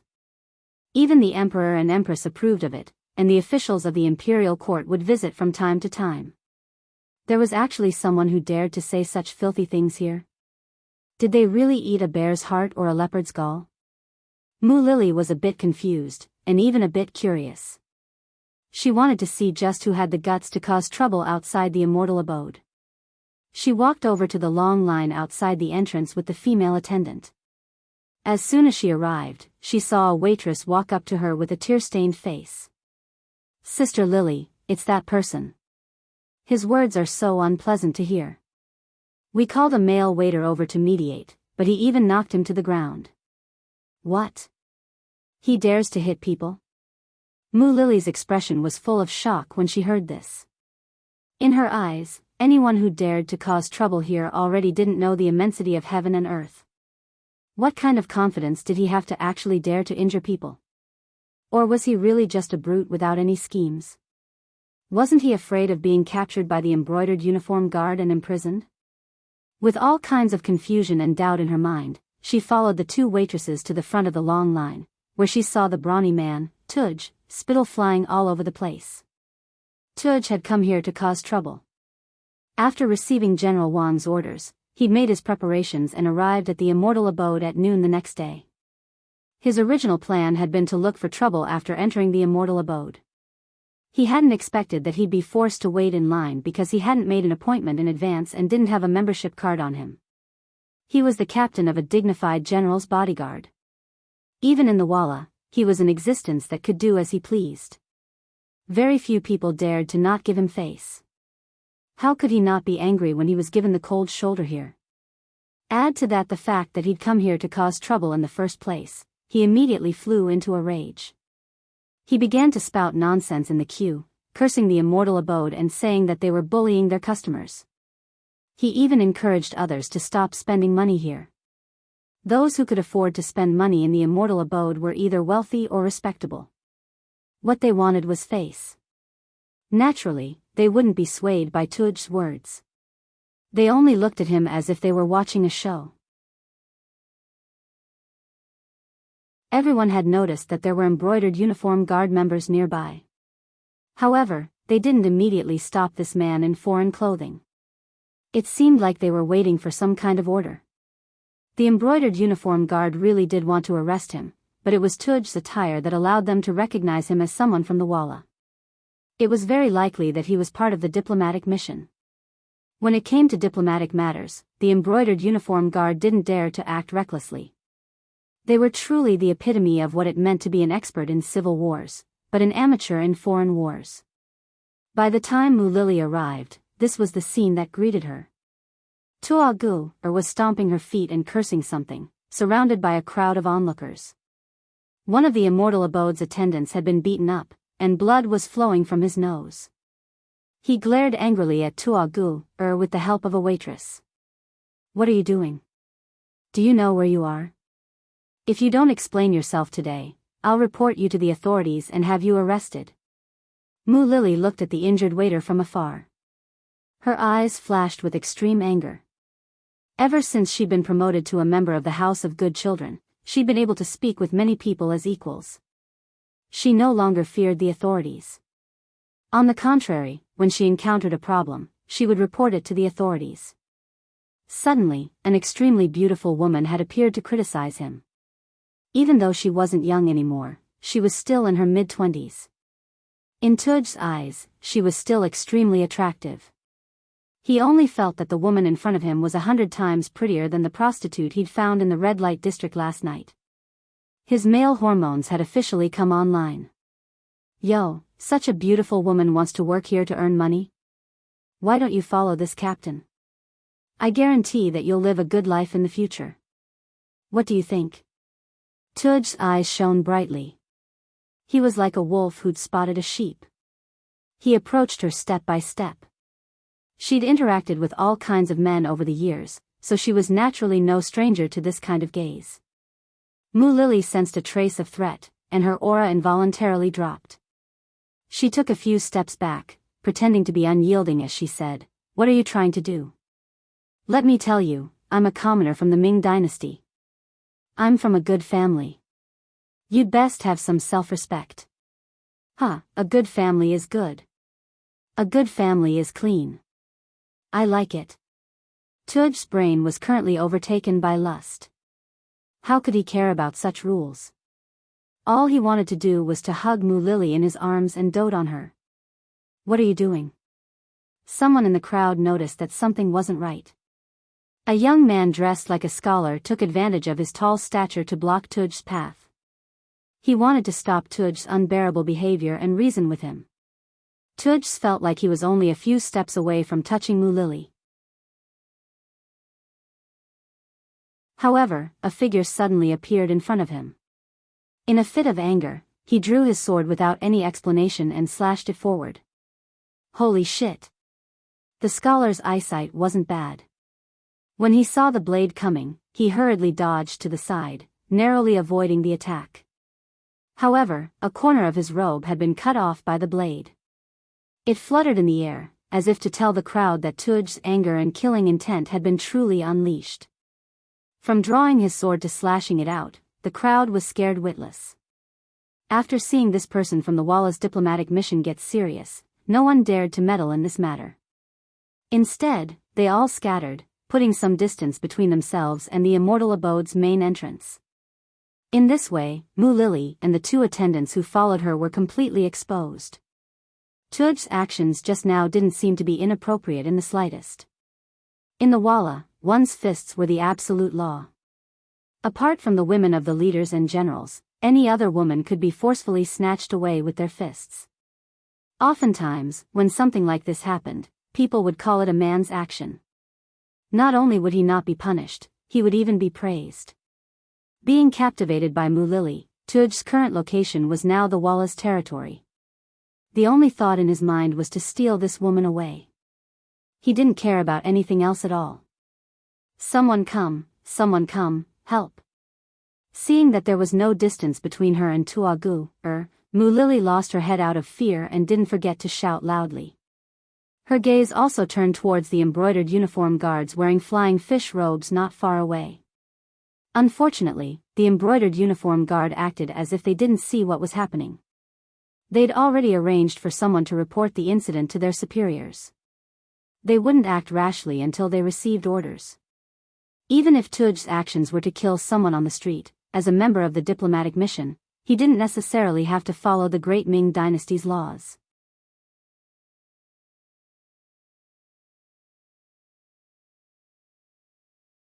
Chapter 124. The brocade robe's indifference caused Mu Lily's expression to change again and again. Her originally rosy cheeks were now drained of color, and her complexion paled considerably. An ominous thought appeared in her mind. It seemed that she was definitely going to suffer a loss today. If she were to be taken away by this outsider on the streets, the consequences would be self-evident. If that were to happen, she might as well die. Mu Lily was someone who had seen the world. When she was young, she had once been a courtesan. Who knew how many men had set their sights on her, but not a single one had succeeded. It was clear that she still had some tricks up her sleeve, and even her personality was firm and unyielding. And now, seeing that she couldn't even rely on the soldiers, she prepared to bite off her tongue and commit suicide in a fit of anger. Even if she were to die here, she couldn't let anyone take her away and ruin her innocence. Mu Lily's eyes flashed with a trace of ruthlessness. She wanted to take her own life, but at this moment, Tua Gu's thick and solid right hand was already in front of her. Seeing that it was about to touch her snow-white skin, Mu Lily closed her eyes, waiting for the final moment to take her own life. However, what happened next didn't happen. Instead, she heard the muffled sound of a fist, followed by a cry of pain. When she opened her eyes, the first thing she saw was Yang Si pulling back his fist and Tuogi falling to the ground. This move also caused Dao Xiao and his team members, who had been hiding in the shadows, to stop what they were doing. They had been arranged here precisely because Yang Chendong had sensed that something was about to happen. In order to complete his mission, Dao Xiao was prepared to open fire. However, he also knew that if he opened fire, things would become complicated. Just as he was hesitating and making up his mind to open fire, Yang Si was one step ahead of him. Yang Si was a trusted person. He was one of the Dong Shuai's servants, and was in charge of the security of this place. Normally, he would enter the immortal abode and sky beyond heaven more often than the other servants, but his behavior was always extremely ordinary. Even when he was interacting with others, he was extremely polite. Over time, after everyone saw that he did not have the slightest arrogance, they started to get along with him. Occasionally, they would even make lewd jokes, which often made this young man, who had just turned 20, blush. He was just an ordinary servant. If he wasn't Dong Shuai's subordinate, he wouldn't have received any attention. However, such an ordinary person was able to knock Tugger down to the ground with a single punch. This extremely contrasting scene caused Mu Lily's beautiful eyes to widen in shock. At the same time, her face was filled with disbelief. Tugger was knocked down to the ground with a single punch. Furthermore, he was beaten in front of a beauty. This made him feel that he had lost all his face. He snarled and climbed up again. Holding the scimitar in his right hand, he glared at Yang Si. "Brat, you dare to meddle in your grandpa's business? Go to hell." In the next instant, the scimitar flashed with white light as it cut through the air and arrived at Yang Si's chest. This strike was both fast and fierce. Many people with poor eyesight only saw the flash of white light. Because of their nervousness, many people clenched their fists tightly, displaying the nervousness and excitement in their hearts. There were even a few people who reached out with their right hand to press against their hearts, as if their hearts would jump out of their bodies if they didn't do so. Compared to these people, Mu Lily's reaction was even more extreme. She directly let out a cry of alarm. She was truly worried that Yang Si would die because of this. If that happened, even if she bit off her tongue and committed suicide, she still wouldn't be able to make up for her mistake. The scimitar slashed through the air in front of him, followed by a cry of alarm behind him. However, none of this prevented Yang Si from making an accurate judgment. Under his inhuman training, he had long since mastered the ability to maintain a steady state of mind. When the scimitar slashed over, he merely leaned his body slightly to the side and narrowly dodged the sharp edge of the scimitar.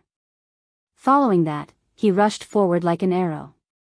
His right hand changed from a fist to a palm as he moved forward, grabbing Tugger's right hand that was holding the scimitar. Following that, before anyone could react, he clenched his fist, twisted his wrist, lifted his arm, and spun his hand around to raise Tugger's right arm high up in the air. Then, he exerted some force.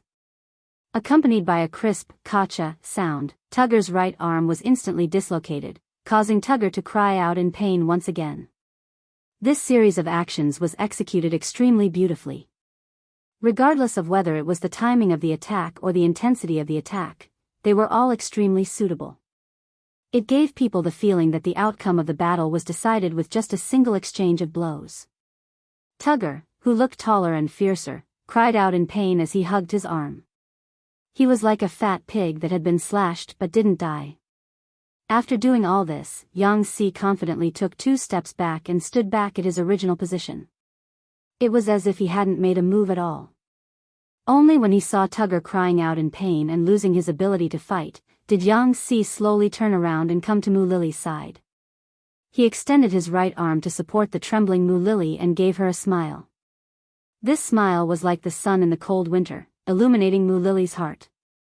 She swore that she had seen many smiles in her life, but none of them were as sincere as the one in front of her eyes. It didn't give her the feeling that her heart was shaken. This smile caused Mu Lily's amorous heart to ripple. Her face turned crimson and her eyes flashed with a blurred color like that of a drunk person. As if he had also felt the changes in Mu Lily's body, Yang Si's face turned red. While feeling his heartbeats suddenly accelerate, he hurriedly turned his head to the side and looked at the 2 female attendants who were also in a daze. He said, "Why aren't you sending Big Sister Mu back to her room to rest?" "Oh, yes, yes." After seeing Yang Si's performance just now, the 2 attendants' attitudes towards him underwent a qualitative change. When they heard his words, they didn't dare hesitate in the slightest. They agreed and pulled Mu Lily, whose body was burning hot, away from this place. Just as Mu Lily and the others entered the immortal abode, a group of embroidered uniform guards arrived not too far away. They had received orders to stop Tugger from causing trouble here. However, when they saw that the troublemaker had already been taught a lesson, they casually berated him a few times before walking up to Tugger and leaving. As he watched the embroidered uniform guards leave, Yang Si's intuition told him that this matter wouldn't end just like that. After all, he had dealt with Tugger on the streets. With the embroidered uniform guard's personality, he probably wouldn't let this matter rest so easily. It seemed like he could only immediately report this matter to the young master and let the Dong Shui make a decision. Tugger's arm was reattached by an experienced member of the embroidered uniform guard. Only then did the pain lessen significantly. Now that his body was no longer in so much pain, he returned to his previous arrogant self. He bluntly asked why the embroidered uniform guard hadn't taken down the person who had injured him. Just as Tugger was criticizing the embroidered uniform guard for their unfairness, the embroidered uniform guard appeared. Beside him was a eunuch dressed in eunuch robes. Moreover, from the way the others treated him, it was clear that this person's status wasn't low. His name was Qian Xingbao, and he was the supervising eunuch of the Imperial Horse Directorate. He could be considered a well-known figure among the eunuchs. Of the 24 eunuchs of the Ming dynasty, the Ceremony Directorate and the Imperial Horse Directorate were the most important. The Ceremony Directorate was the first of the 12 directorates, and it was often in conflict with the Prime Minister. Although the Imperial Horse Directorate was the last to be established, it was in charge of matters related to the Ministry of War, such as the Imperial Horse Directorate. Even Wang Zhen wasn't able to hide the truth from the eunuchs. There were many people below him who didn't completely listen to his orders.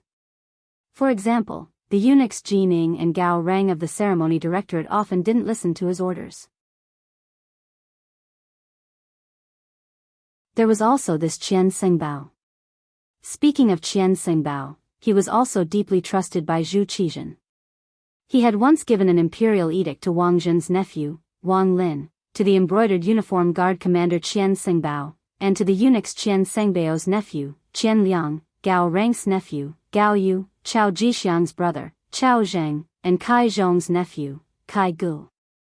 From this, it could be seen that Qian Xingbao was greatly favored by the emperor. After being favored by the emperor, he became the supervising eunuch of the Imperial Horse Directorate. His position was second only to the head eunuch of the Imperial Horse Directorate, Chen Guan. Because this matter involved an envoy, and because weapons were used, Qian Xingbao hurried over to deal with it. He just happened to meet the embroidered uniform guard at the door. Knowing that the embroidered uniform guard was a special envoy from the Walla, Qian Xingbao very courteously followed him to see Tugger. They just happened to hear him shouting, "Eunuch Qian, you've already heard the matter. My Walla envoy was beaten up by a commoner of the Ming dynasty. Shouldn't you give us an explanation? The embroidered uniform guard commander's face was filled with anger. This was the same as slapping his face. If he couldn't get an explanation, how could he still have the face to lead the envoy? This. Qian Sengbao originally wanted to say that he received news that Tugger attacked first, and because of this, he almost injured a commoner of the Ming dynasty. However, when he thought about how no lives were lost, and the one who was injured was Tugger, he felt that he had already earned some face. Since that was the case, it wasn't a big deal to hand over the person who beat him up and end this fight. After all, the Ming dynasty and the Walla still valued peace. Tang Qianhu, who did it? Qian Sengbao saw the embroidered uniform guard's Tang Tong and waved his hand to call him over. Tang Tong was in charge of monitoring the envoy. Previously, when the embroidered uniform guard commander went to Yangjia village, he was the one who showed up. This time, when Tugger was beaten up, he was still the one who came forward to investigate the matter. Qian Sengbao's status was higher than Tang Tong's. Since the other party asked, Tang Tong couldn't not answer. After thinking for a moment, he replied, I heard that it was done by one of Yang Shima's servants. Yang Shima? Yang Chendong? That Dong Shuai? Qian Sengbao chuckled, and an imperceptible coldness flashed through his eyes. Yang Chendong's name could be said to be well known in the capital, and he was even in the limelight. Not only was he very talented, he was also very rich. He had also received Zhu Qizhen's recognition, and had a good relationship with Wang Zhen, so everything he did seemed to go smoothly.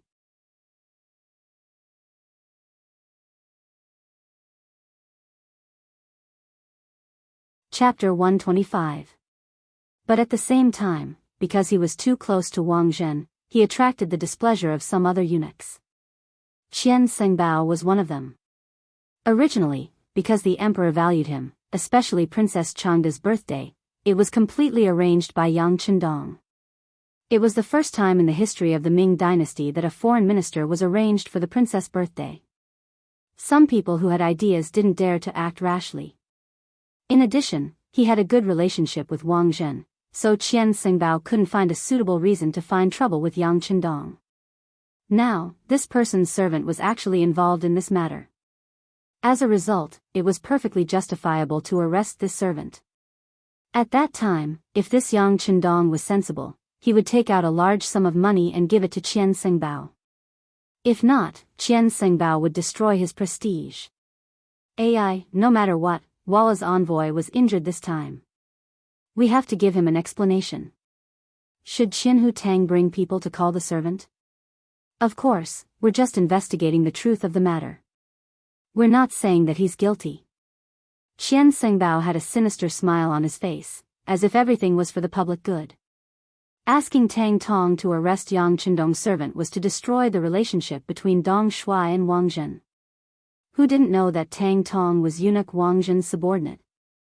Qian Sengbao was wholeheartedly for the public, and he came out in front of Walla's envoy. He didn't have to worry that Tang Tong wouldn't do it.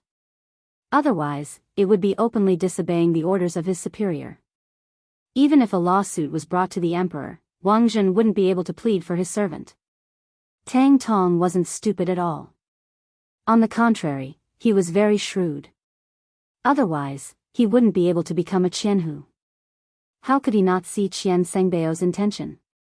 However, the situation was like this. He had no other choice but to do it. He thought that if he explained properly when he went to catch the servant, he would not destroy the relationship between eunuch Wang and Dong Shuai. After all, they were both beneficial if they cooperated, and harmful if they separated. Presumably, Dong Shuai should be very clear about this point. He would definitely not destroy the harmony between everyone because of a servant. Alright, I'll go capture them right away. After receiving the order, Tang Tong led her subordinates towards the immortal abode. The immortal abode wasn't affected by what was happening outside. What happened outside the gate was just one of the topics that everyone talked about.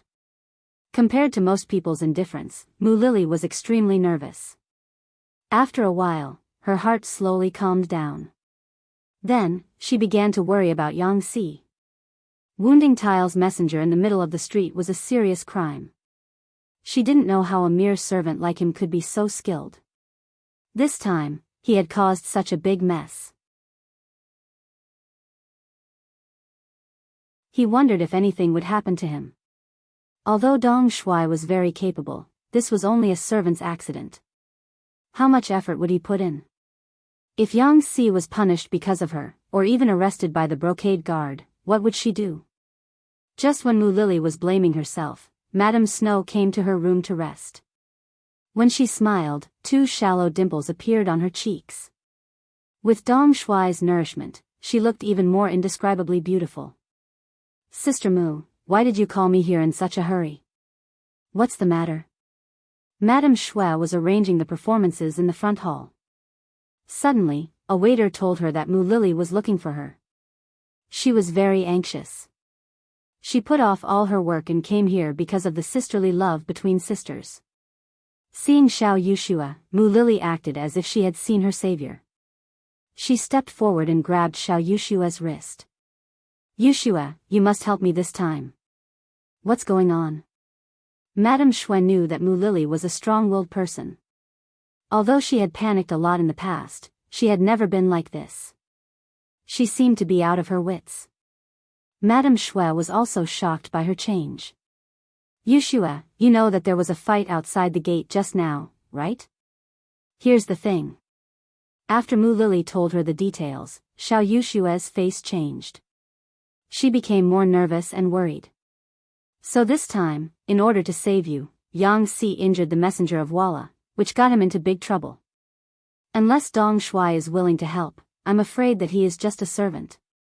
He is destined to make sacrifices and even pay a price for this. Mu Lily was so anxious that she burst into tears. Wait, Sister Mu.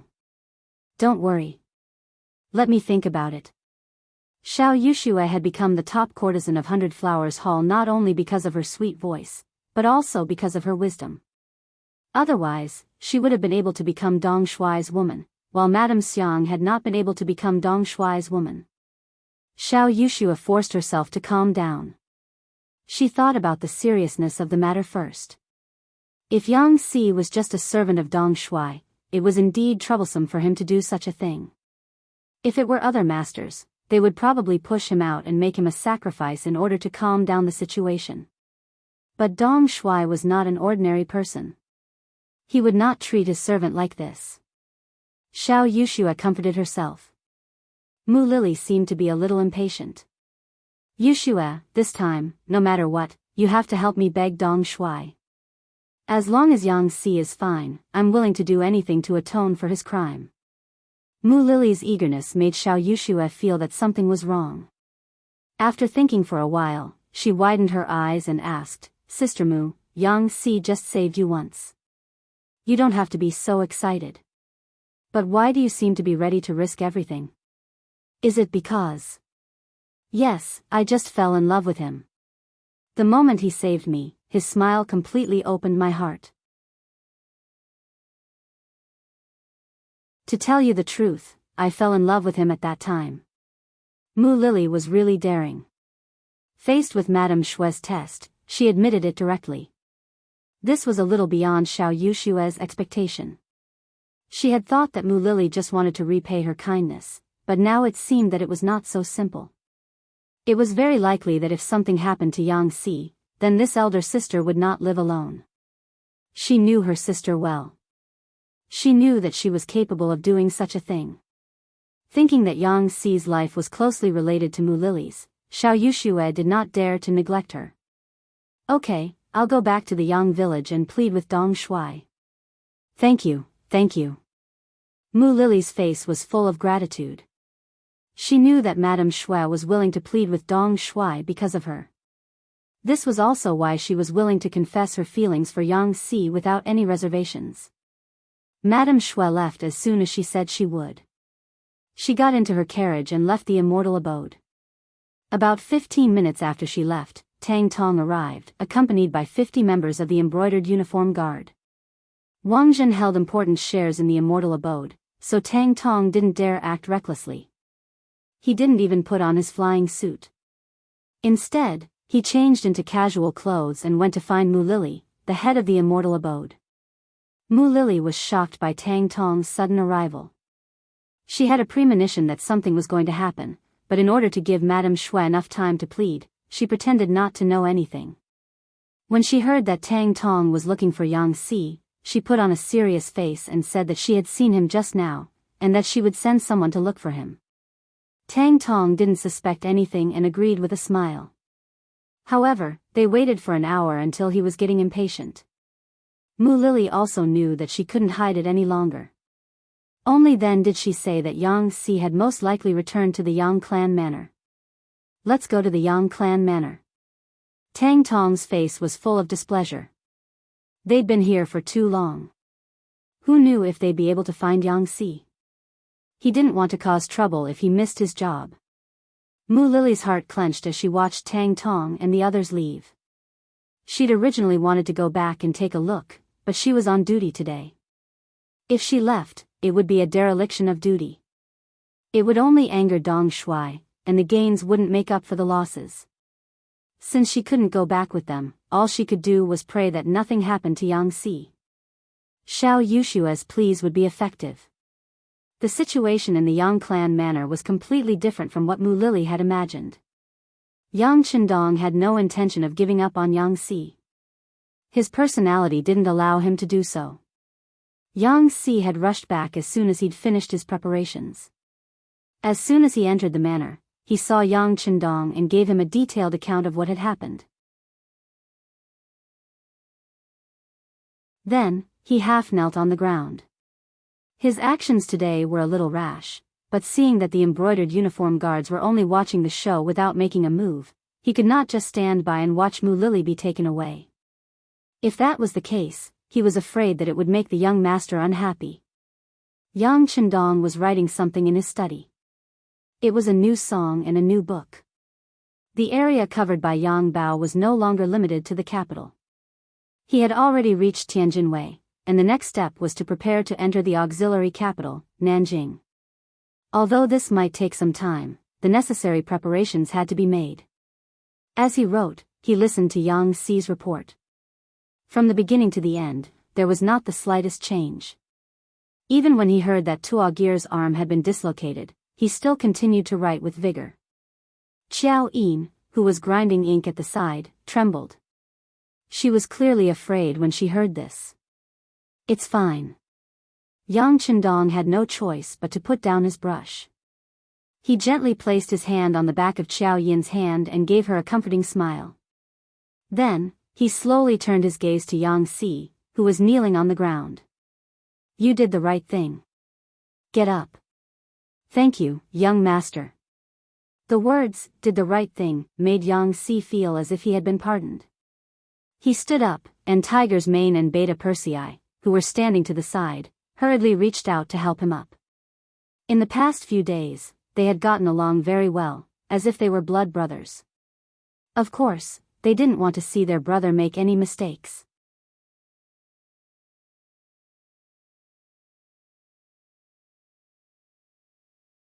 Chapter 126. When he saw Tiger's Mane and Beta Persei's nervous expressions, Yang Qindong chuckled. With our current strength, we can still cause trouble, but we shouldn't be afraid of it. If anyone provokes us, when it comes to matters of principle, we absolutely cannot back down. If we can't back down, we'll F*CK them up. The vulgar F*CK them up caused Tiger's Mane and the others to tremble, their eyes shining. This was the temperament and style of a true hero. This matter was originally caused by the Walla emissaries being overbearing. They wanted to see me, but couldn't, so they had no choice but to target the immortal abode. Yang Qindong's mind was very clear, and he quickly thought through the entire situation. Since this matter has come, there's no way to avoid it. If that's the case, then we'll just have to face it as we should. Yang Qindong spoke with a face full of confidence. This confidence came from his large warehouse. With it, he didn't believe that there was anyone in this world who could harm him. If it weren't for the sake of the great Ming's people, and the fact that he didn't want them to experience the flames of war, he would have already used Crimson City as the center and slaughtered his way into the Great Ming's interior. If he didn't want the common people to suffer, then he had to play a big game of chess. In the process of laying out his plans, he had to endure patiently. However, enduring patiently didn't mean that he had no principles to back down. For example, Yang Xi's actions were within his rights.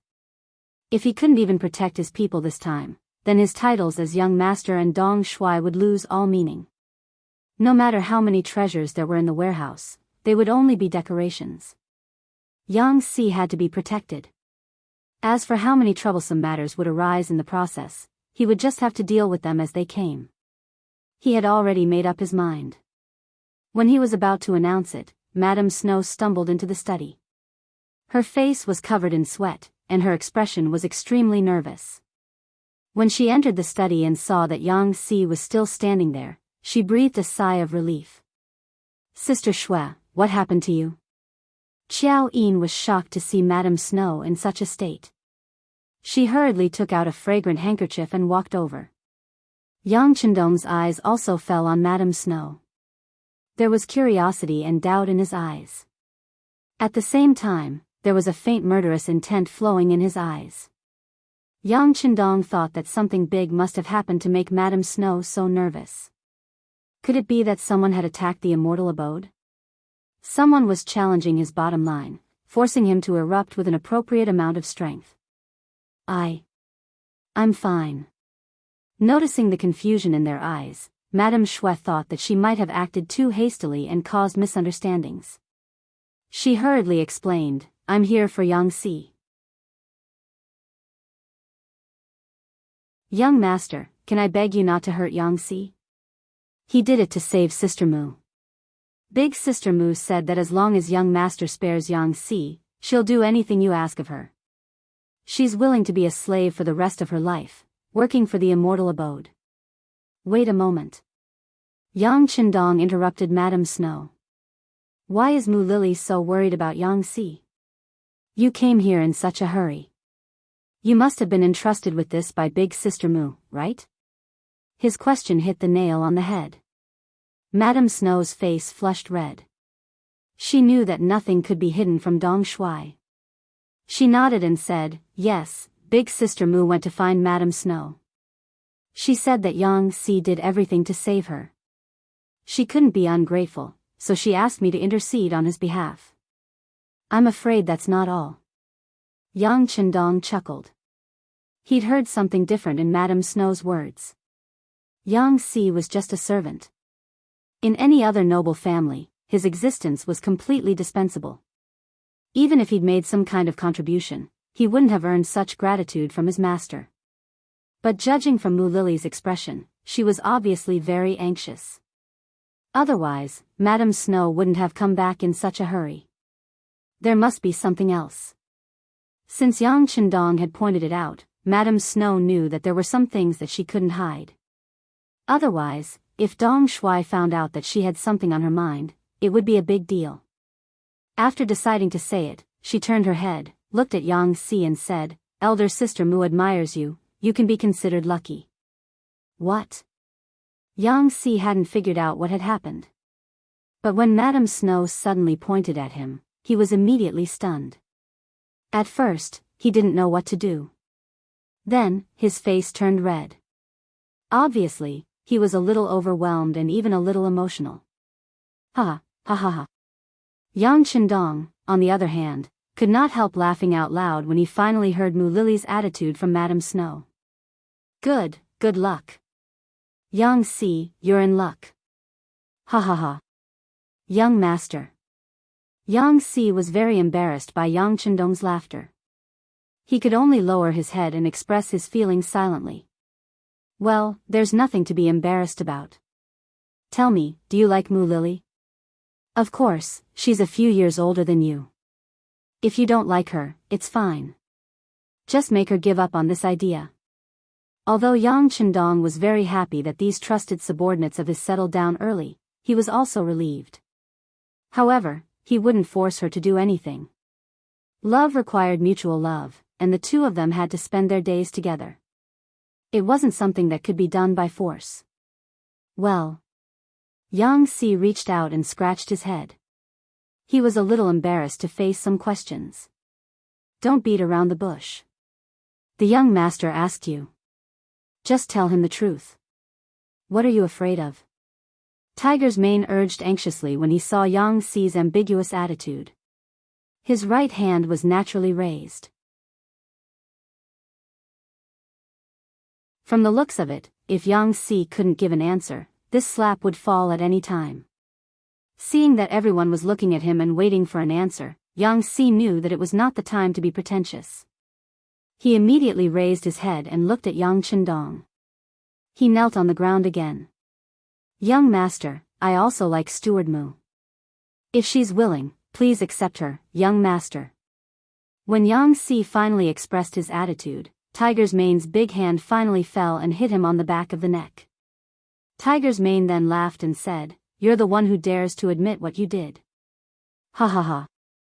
Hearing Tiger's Mane's words, several people in the study laughed. Yang Chendong's face was also filled with joy. Very good. Since both of you have feelings for each other, let's settle this matter first. Once this matter is over, we'll work for them. But before that, Yang Si, you need to hide for a while. Tell everyone that he has returned to his hometown in Jianghu Prefecture. Do you understand? This was Yang Chendong's preparation to protect Yang Si. After hearing this, everyone immediately agreed in unison. At this moment, footsteps came from outside the study. Yang Wu walked into the study and half-knelt. Young master, Chinhu Tang Tong of the embroidered uniform guard is here. He said he has something to ask you. He came so quickly. Yang Chendong's face immediately became serious. Take him to the side hall and wait. Young master, I'll go over now. Yes. Yang Wu answered and left. Yang Chendong looked at Tiger's Mane and said, Take Yang Si to the backyard and find a place to hide. Tiger's Mane, follow young master to the side hall and meet Tang Tong. After saying this, Yang Chendong stood up. Madame Snow looked at him anxiously and seemed to want to say something, but he spoke first. Don't think too much. Yang Si will be fine. Yang Chendong went straight to the side hall. Madame Snow was still a little uneasy. Xiao Yin, who stayed behind, held her hand and comforted her. Sister Snow, don't worry. With young master here, Yang Si will never be handed over. These words weren't words of comfort, but Xiao Yin was well aware of the close relationship between the young master and the retainers. It's just that some things can't be explained to others. You can only rely on yourself to observe and see with your heart to understand a thing or two. Tang Tong had just been led into the side hall by Yang Wu when Yang Chendong and Tiger's Mane appeared in the side hall. Seeing Yang Chendong in green, Tang Tong did not dare to be arrogant. She quickly sat up and saluted with her hands folded. Greetings, Yang Chendong. Ha, Chiliarch Tang, you're welcome. Yang Chendong pointed to the chair with a smile on his face. Thank you, Yang Chendong. Tang Tong said politely and then sat down again. A maid brought tea and put it in front of Tang Tong and Yang Chendong. Then she left. As a guest, Tang Tong gently picked up the teacup and took a sip. Then she nodded with a look of enjoyment. Dong Shuai's tea is really good. Chiliarch Tang, you're welcome. If you like it, you can take some back when you leave. Yang Chendong still had a smile on his face. He spoke unhurriedly and did not seem to have any intention of asking why Tang Tong was here. In Tang Tong's eyes, Yang Chendong's calmness made him unhappy. He had brought dozens of brocade guards with him. If it were other ministers, they would have panicked and lost their composure. There were usually only two possibilities for Yang Chendong to show such indifference. First, he was pretending to be stupid. Second, he was really stupid. The great Dong Shuai could not have a problem with his brain. Then, it could only be the first answer. It seemed that it would be very difficult to find Yang Si, who had hit people. However, he had to do his job. Even if this trip was annoying, he could only get straight to the point. Yang Chendong, the situation is like this. This Chiliarch is here for a servant of yours named Yang Si. He injured people outside the immortal abode earlier. They've already reported it to the authorities and are going to confront him. However, I don't know if it would be convenient for you to hand him over. Tang Tong spoke in a probing tone. If one looked closely, they would even see a trace of a smile on her face. It was as if she wanted to tell Yang Qindong that she was not here for him. She was here because the implications of this matter were too great. Given her position, she had no choice.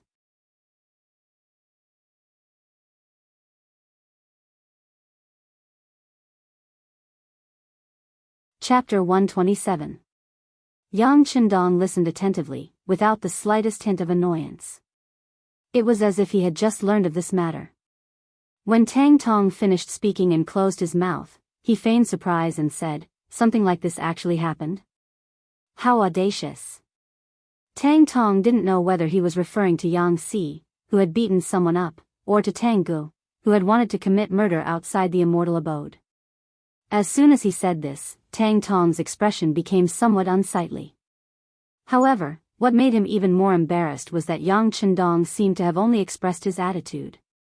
After saying this, he didn't say anything else. Unable to bear it any longer, Lord Tang raised his head to look, only to see Yang Qindong leisurely sipping on his tea. This attitude really infuriated Tang Tong quite a bit.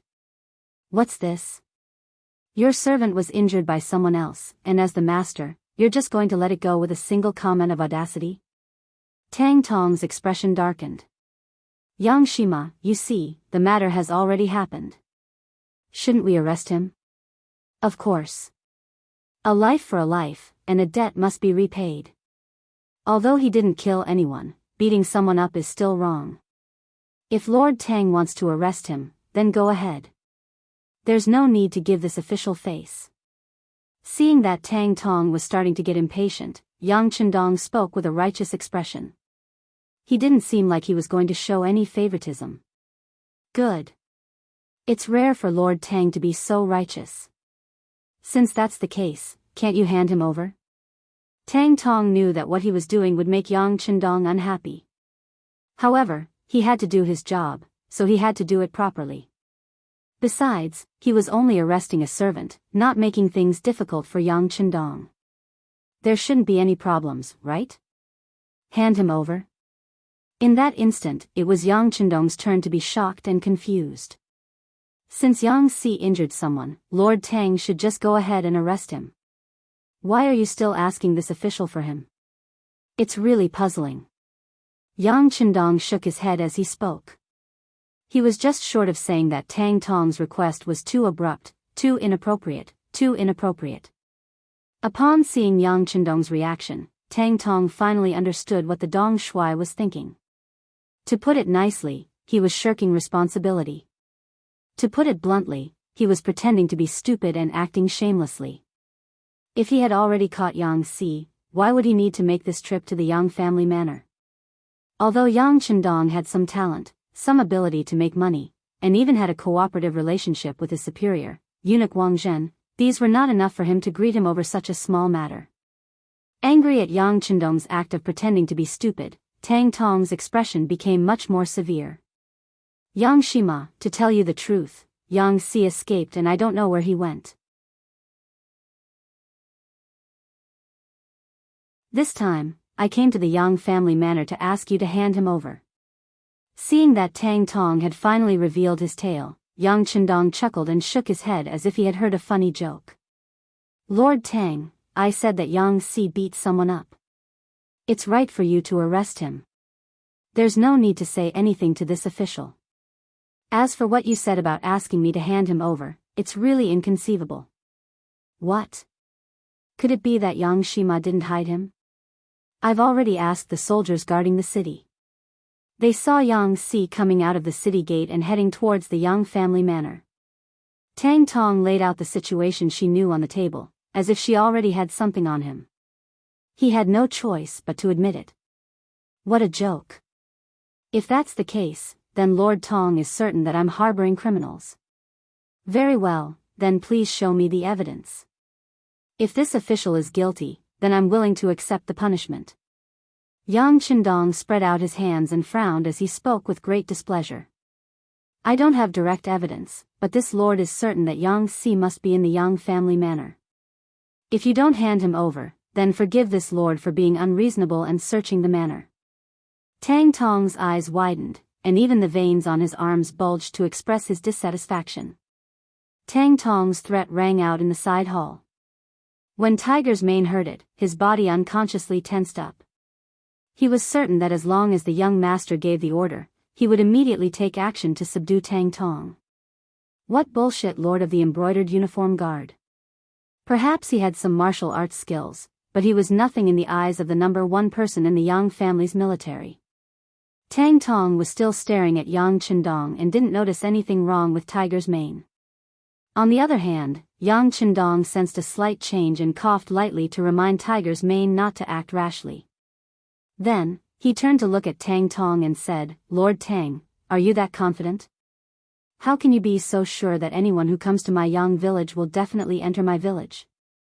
Have you ever thought that if you forcefully searched the manor and couldn't find anyone, this official would report you? When he saw that Yang Chendong wanted to threaten him, Tang Tong raised his head and put on an insufferably arrogant and fearless expression. Yang Chendong saw all of this and laughed instead of getting angry. Oh, right, I forgot that Lord Tang is a member of the Embroidered Uniform Guard. You aren't afraid of being impeached by us officials. However, I don't know if silver is enough. 10,000 taels, 100,000 taels, or even 1,000,000 taels.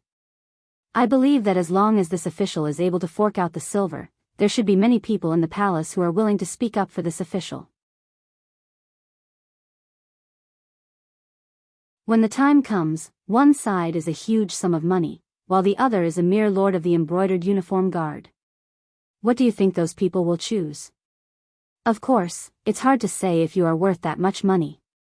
However, this official knows that in order to maintain their dignity, it is worth it to fork out some silver. Not to mention, this official has a lot of silver, so much so that I can't spend it all. I don't think I need anyone to remind me of this, right? As soon as he finished speaking, Tang Tong's expression changed again. When Tang Tong first heard that he was going to be impeached, he didn't care. After all, he was a member of the Embroidered Uniform Guard and this time, he was in the right. This was also the reason why the Embroidered Uniform Guard and the East Faction Guards were so arrogant. However, when he continued to listen and heard that Yang Chendong wanted to use silver to pave the way and bribe the people in the palace, it was as if he had hit the weak spot of a snake. Finally, his expression began to change drastically. It wasn't the people in the imperial court, but the people in the palace. This meant that Yang Chendong didn't want to give the silver to the officials, but to the eunuchs in the palace. As a subordinate of the eunuchs, Tang Tong was very clear about the human nature of eunuchs. In the eyes of these people who couldn't be considered complete, loyalty and friendship were all nonsense. Only silver and authority were tangible things that could be seen and touched. The entire Embroidered Uniform Guard only had 14,000 man posts and only 14,000 man officers. Who knew how many people were staring at each of the positions? If he didn't make any mistakes, there would still be people looking for mistakes. If Yang Chendong was really willing to pay a large sum of money, his position as the 1,000-man officer would really be in danger. He even thought that in the face of such a large sum of money, even his immediate superior, eunuch Wang Zhen, might abandon him. In the palace, there was no lack of capable people. Under the influence of what they saw and heard every day, the eunuchs had long gotten used to the internal strife. They had long understood what it meant to cheat each other and what it meant to hit someone when they were down. Once something happened to him, he didn't know how many people would secretly plot against him. Would Yang Chendong be willing to pay a large sum of money? Others didn't know, but the things that this person did couldn't be judged by common sense. Perhaps for the so-called dignity that wasn't worth much, he would really do it. If he was really willing to pay 1,000,000 taels of silver, he dared to guarantee that he would have a good time raiding the village. However, it wouldn't be long before countless reasons would appear to make him a prisoner.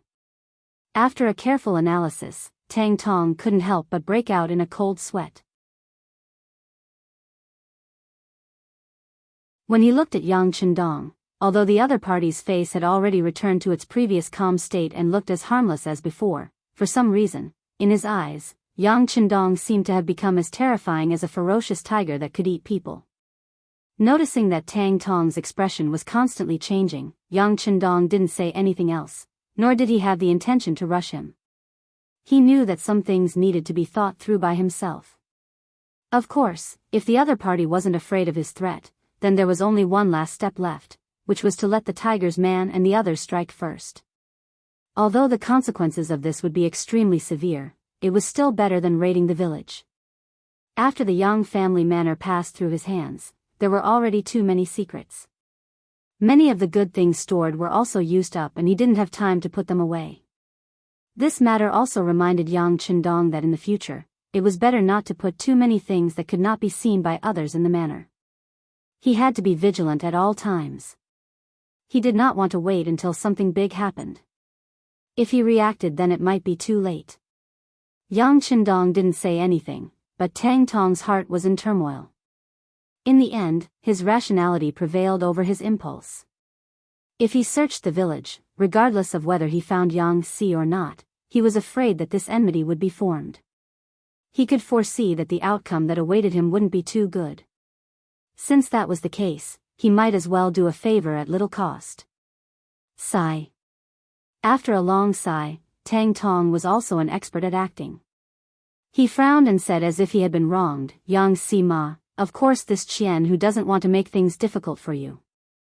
However, the order was given by the Imperial Horse Supervisor Eunuch Qian Seng. I'm only following orders. If I can't find him, I really don't know how to explain it. That's simple. Yang Chendong's face was full of confidence. He gave Tang Tong a friendly smile and said, Qian Hu Tang, you can say that Yang Si knew that he had hurt someone and was afraid of being sued, so he has already left the capital. It's very likely that he went to the Yang family manor in Jianghu Prefecture. As long as the checkpoints along the way are strict, it's very likely that he will be intercepted and arrested halfway.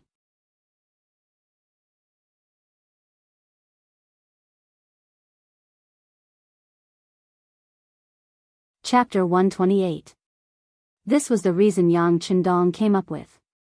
He didn't say that he couldn't catch Yang Si.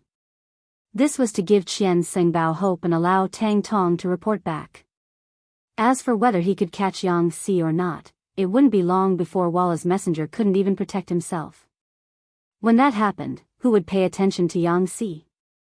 Even if someone saw Yang Si, his identity would be changed. He would no longer be a madman but a hero who killed the enemy. Tang Tong was startled when he heard the reason. He then asked suspiciously, did Yang Si really escape? Can we really catch him? Does Yang Xinma know the consequences if we catch him? I know. Don't worry, Lord Tang. By the way, all of you must be tired from the trip. I've already prepared 5,000 taels of silver outside. When Lord Tang leaves, please distribute it to all of you. Since Tang Tong asked such a question, it meant that he agreed with the reason. He was just worried. Since the matter had been settled, Yang Chendong naturally had to show sufficient friendliness. 5,000 taels of silver was just enough to fill a large wooden chest. Using this to settle this matter was worth it no matter how one looked at it. Whether it was at the seaside of Crimson City, Immortal Abode, or sky beyond heaven, Yang Chendong could be described as earning a fortune every day. Since he didn't lack money, any problem that could be solved with silver taels wouldn't be a problem anymore. With a reason to report back in silver taels, Tang Tong's expression instantly turned for the better. He cupped his fists and smiled, Yang Xinma is too courteous. Since Yang Si isn't in the manor and has escaped to Jianghu residence, I will report back now. As for Lord Tang's decision, it will be up to the higher-ups. Hee, of course. Yang Chendong chuckled.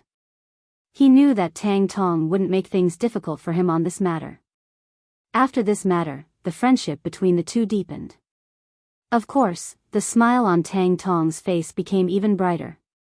Reporting.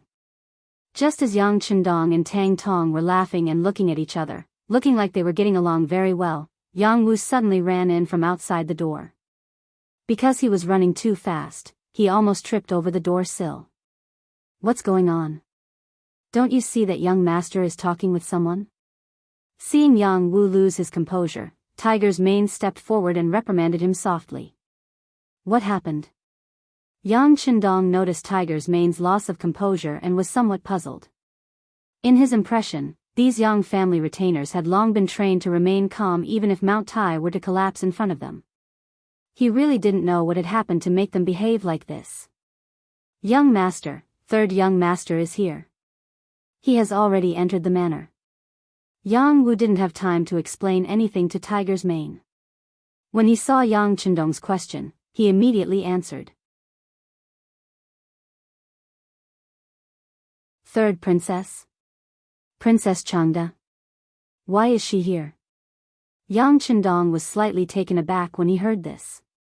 Princesses, especially after reaching adulthood, weren't allowed to leave the palace as they pleased. Then why did she come to his manor without even greeting him? What was going on? Yang Qindong was flabbergasted. Tang Tong, who had been chatting happily with him, also had a similarly confused look on his face. He also didn't understand why the princess would leave the palace, and why she would come to the Yang manor. While the two of them were puzzled, or rather, unable to react for a moment, the sound of noisy footsteps came from outside the side hall. Then, they heard a eunuch shout in a high-pitched voice, "The princess has arrived." As the voice fell, a group of junior eunuchs entered the hall. Then, under the escort of a dozen palace maids, Princess Changda, dressed in a pink gown, walked in and stood in front of Yang Qindong. Speaking of which, this was the second time the two of them had met. Greetings, Princess Chen Sui. Tang Tong reacted quickly. Once he saw Princess Changda, he knelt on the ground. Yang Qindong, who was at the side, was only slightly taken aback before he had no choice but to kneel on the ground as well. Rise. Fortunately, before Yang Qindong's knees touched the ground, Princess Changda had already spoken. Thank you, Chen Sui. Yang Qindong knew when to stop, and hurriedly got up. His movements were even faster than Tang Tong's. Fortunately, the princess's attention wasn't on him. Instead, she stared at Tang Tong and said, "I recognize you. You're Tang Tong, right?" Hearing that the princess actually recognized him, Tang Tong's face was naturally filled with joy. Princess has a good memory. This lowly one is Tang Tong, and now, Tang Tong seemed to want to use this opportunity to show off. He had heard that Princess Changda and the emperor were siblings from the same mother, and had a very good relationship. With his status, fawning on the emperor was a little far-fetched, but fawning on the princess was a shortcut. But before he could finish, Princess Changda had already spoken. Why did you bring so many people to the Yang family manor? Did Yang Jima commit any crime? This, he didn't. Tang Tong didn't know what the princess meant, but from her tone, he could tell that she was a little angry, so he wanted to explain himself. However, Princess Changda had no intention of listening to his explanation. Instead, she waved her hand impatiently. All right, as long as Yang Jima didn't do anything wrong, then don't create such a scene in the future. Don't think that just because royal brother gave you power, you can really do whatever you want. Let me tell you, others might be afraid of you, but this princess isn't. If you anger this princess, we'll see who's the one who loses out in front of royal brother. After Princess Changda's words, Tang Tong felt the world spin. It seemed that the third princess was here to support Yang Qindong. Fortunately, she didn't give the order to search the manor. Otherwise, she really didn't know how to clean up this mess. Others might not be able to comment on the matters of the eunuch group, but as a member of the royal family, Princess Changda could. Not only was she on good terms with the queen of the imperial harem, Empress Qian, she was also the emperor's biological sister. She was greatly appreciated by the emperor. This could be seen from the grand birthday banquet that was held a while ago. Tang Tong broke out in cold sweat, his lips trembling. He knew that if he didn't clarify today's matter, there would be consequences later on. Thus, he didn't care so much and lowered his head. Long live Princess, This lowly one is here on the orders of Supervisor Qian Sengbao to investigate this matter. What's there to investigate? Don't think that this princess doesn't know. It's just beating up a Walla envoy, but you didn't investigate clearly who provoked them first before arresting people? Also, the one who beat him up was just an ordinary servant of the Yang family. You even bothered the Eastern commander over such a small matter. If that's the case, then if someone from the embroidered uniform guards made a mistake, shouldn't they also ask the Jianghu directly in charge of you for an explanation? Princess Shangda's coquettish voice resounded throughout the entire side hall. Her words left Tang Tong speechless. He originally thought that the third princess just happened to be there at the right time. But with these words, who wouldn't understand that she had clearly come prepared? She was even here specifically to solve the problem for Yang Chendong. At this moment, Tang Tong finally understood that with the third princess backing Yang Chendong, he wasn't someone he could mess with in the future. Yes, long live Princess is right. I will go back and report this to Eunuch Qian. Tang Tong nodded his head as he spoke. From the looks of it, he looked exactly like a pug.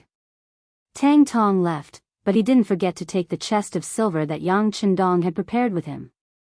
From this point of view, he had accepted the goodwill. He had already promised that if he didn't take the silver this time, it would mean that he would have to draw a line with the Eastern commander in the future. Princess Shangda came and reprimanded Tang Tong, showing her rude and unreasonable side. As the outside world said, she was incomparably coquettish. However, when everyone in the side hall was reprimanded by her, she indeed looked at Yang Chendong with a smile like a flower. It was as if she was staring at an extremely exquisite ancient artifact. This gaze made 6th young Master Yang feel as if he had become a rare animal in the zoo. It was a very bad feeling. The atmosphere was a little awkward. Yang Chendong was the first to speak, cupping his fists in a grateful manner.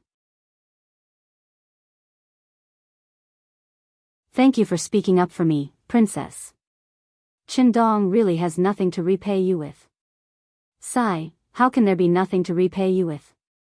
You are so capable, you must have a lot of fun things. Just take out 2 of them and let this princess see them. Princess Shangda spoke casually, but in Yang Chendong's ears, he was extremely wary. He had never underestimated anyone, even if the girl in front of him was only 14 years old. She had grown up in the imperial family since she was young, so she had matured earlier than others. After getting used to too many dirty things, it was impossible for her to not be mature. Usually, every word of this kind of person had a deep meaning. Everything depended on how the person who heard it interpreted it. If you ignored these words, you might unknowingly suffer a great loss. Not knowing whether this was a test or not, Yang Chendong pondered for a moment before raising his head and saying with a smile, "Princess, you must be joking. Whatever Chendong has, the imperial family has as well. Even the world belongs to the great Ming dynasty. If there is anything here that Princess likes, you can take it away." "Oh? Is that true?" Sensing Yang Chendong's cautious and guarded manner, Princess Shangda smiled. Not to mention, she had inherited the Zhu family's bloodline. Regardless of her temper, she was beautiful and charming. Under this smile, there were many things to admire. Yes. Yang Chendong's gaze tightened. Then, he felt that it wasn't very friendly to look directly at the princess, so he looked away and agreed. Very good. Since that's the case, then this princess won't stand on ceremony. Princess Shangda giggled. Then, her gaze began to size up the side hall. However, it was only for a moment before it finally landed on Yang Chendong and the jade pendant on his waist.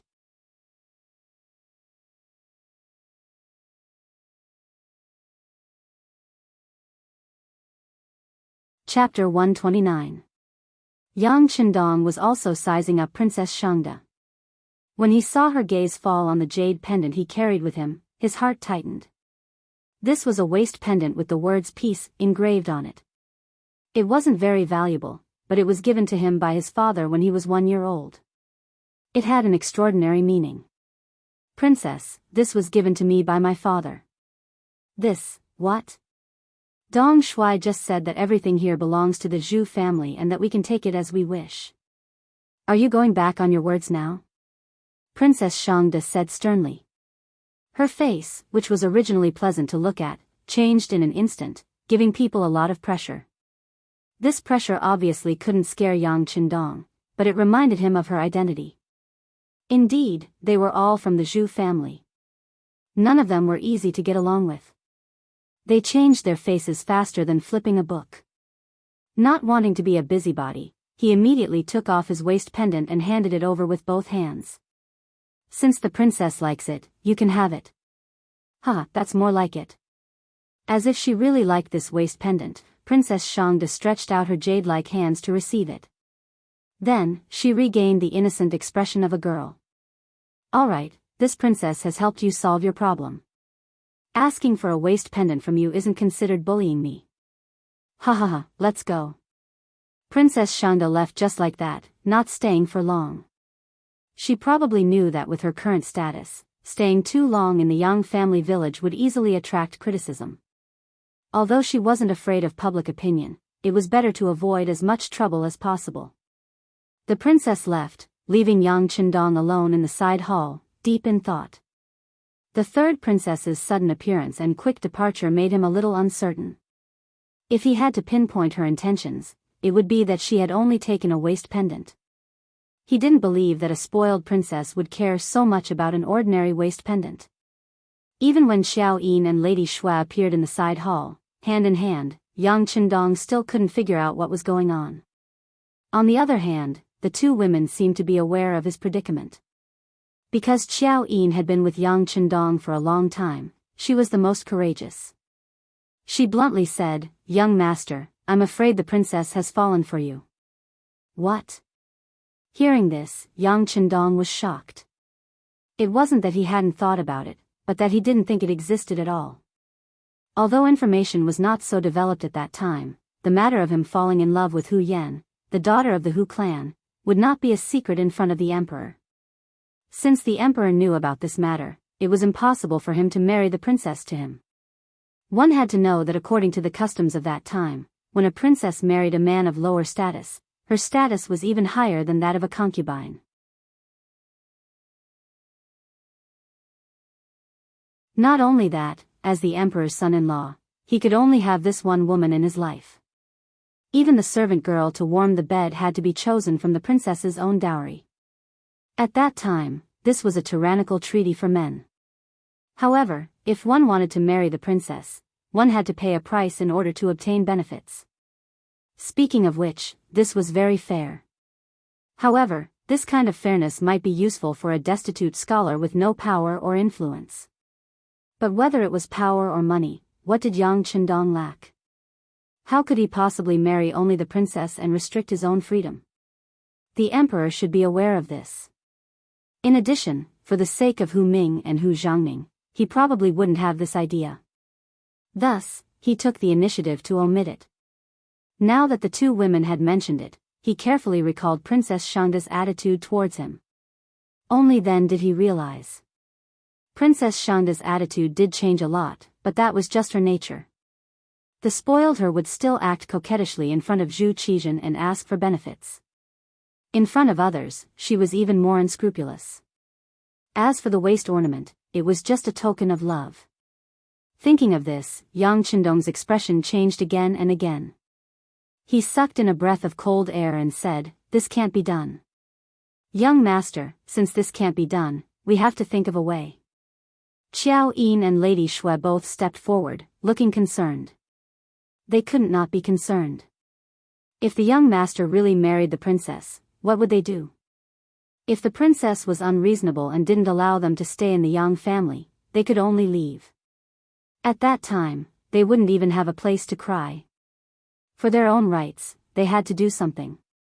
Yes, the young master will think of a way. However, we have to do something right now.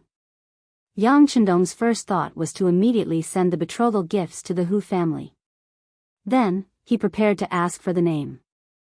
Although this situation was complicated, the process that had to be walked through was not something that could be omitted.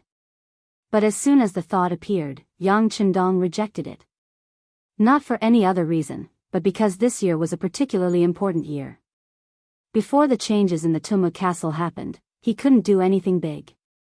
Once he provoked someone and caused unnecessary trouble, it would be bad if it led to changes. Fortunately, Princess Shangda was still young. Moreover, she was only testing the waters today. Even if she wanted to ask the emperor to grant her marriage, she still needed an opportunity. Now that he was resting at home in the name of being sick, it probably wasn't the best time to grant her marriage. Of course, the reason why Yang Qindong was so confident about this was because of Wang Zhen. He and Wang Zhen were in a cooperative relationship. They had agreed to pay him a large sum of money next year. Before the money was in his hands, he definitely didn't want to become the emperor's son-in-law and establish a connection with the imperial family. If Zhu Qizhen had such a thought, Wang Zhen would do everything possible to stop him. This was equivalent to buying time and opportunities for himself. As for after the big event, no matter what the situation was, at least Yang Qindong wouldn't be as passive as he was now. When the time came, he could find an opportunity to act first and report later. At that time, even if the emperor knew, he couldn't let Princess Changda marry a married man and share a man with others. With a plan in mind, Yang Qindong regained his confidence. Okay, you don't need to tidy up here. Call Tiger's mane in. I have something to ask him. Seeing that Yang Qindong seemed to be thinking about something, Xiao Yin and Lady Shui looked at each other and left. They knew that all their hopes could only be placed on the young master. They also believed that the young master would be able to solve the problem. This came from a kind of trust. At the same time, it also showed that women in ancient times were not independent. Tang Tong went back and brought back the news that Yang Si was likely to escape to Jianghu Prefecture. She also brought back Princess Shangda's attitude. Seeing that Tang Tong came back empty-handed, Qian Sengbao's face was cold and he was even prepared to hold her accountable. But when he heard that even Princess Shangda came out and said those words, he knew that it was unwise to make an issue out of Yang Qindong being beaten up by Yang Si. Since there were no benefits, he didn't want to be involved in it. He immediately arranged for a little eunuch to pass a message to the magazine king, saying that the criminal was on the run and was being arrested. He then threw the matter aside. The magazine king was originally angry because of the incident with the guard captain, Tuj. When the eunuch passed the message, he was even angrier. But soon his attention was diverted. It was not for any other reason, but because the Wallace spy in the capital of the Great Ming Dynasty had contacted the buyer who could buy high-yield potatoes. Compared to a guard captain being beaten up, high-yield potatoes were more important to the fate of the Walla. The magazine king put all his attention on the potato matter and even arranged for his most trusted subordinate, Tuj, to handle this matter. In his words, if this matter was done well, it would be a great merit. When the time came, he would also have a merit in front of his brother, Yes Hen. At that time, whether he would be promoted or rewarded, it wouldn't be a problem. Now that there was something to do, Tuj temporarily put aside the grudges in his hands. He brought 4 skilled subordinates and a spy to guide the group of 6 to meet with the potato seller and make a deal.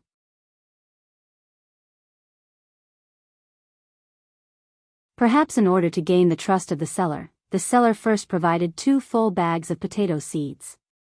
When these things were sent to the relay station, the magazine king personally checked them.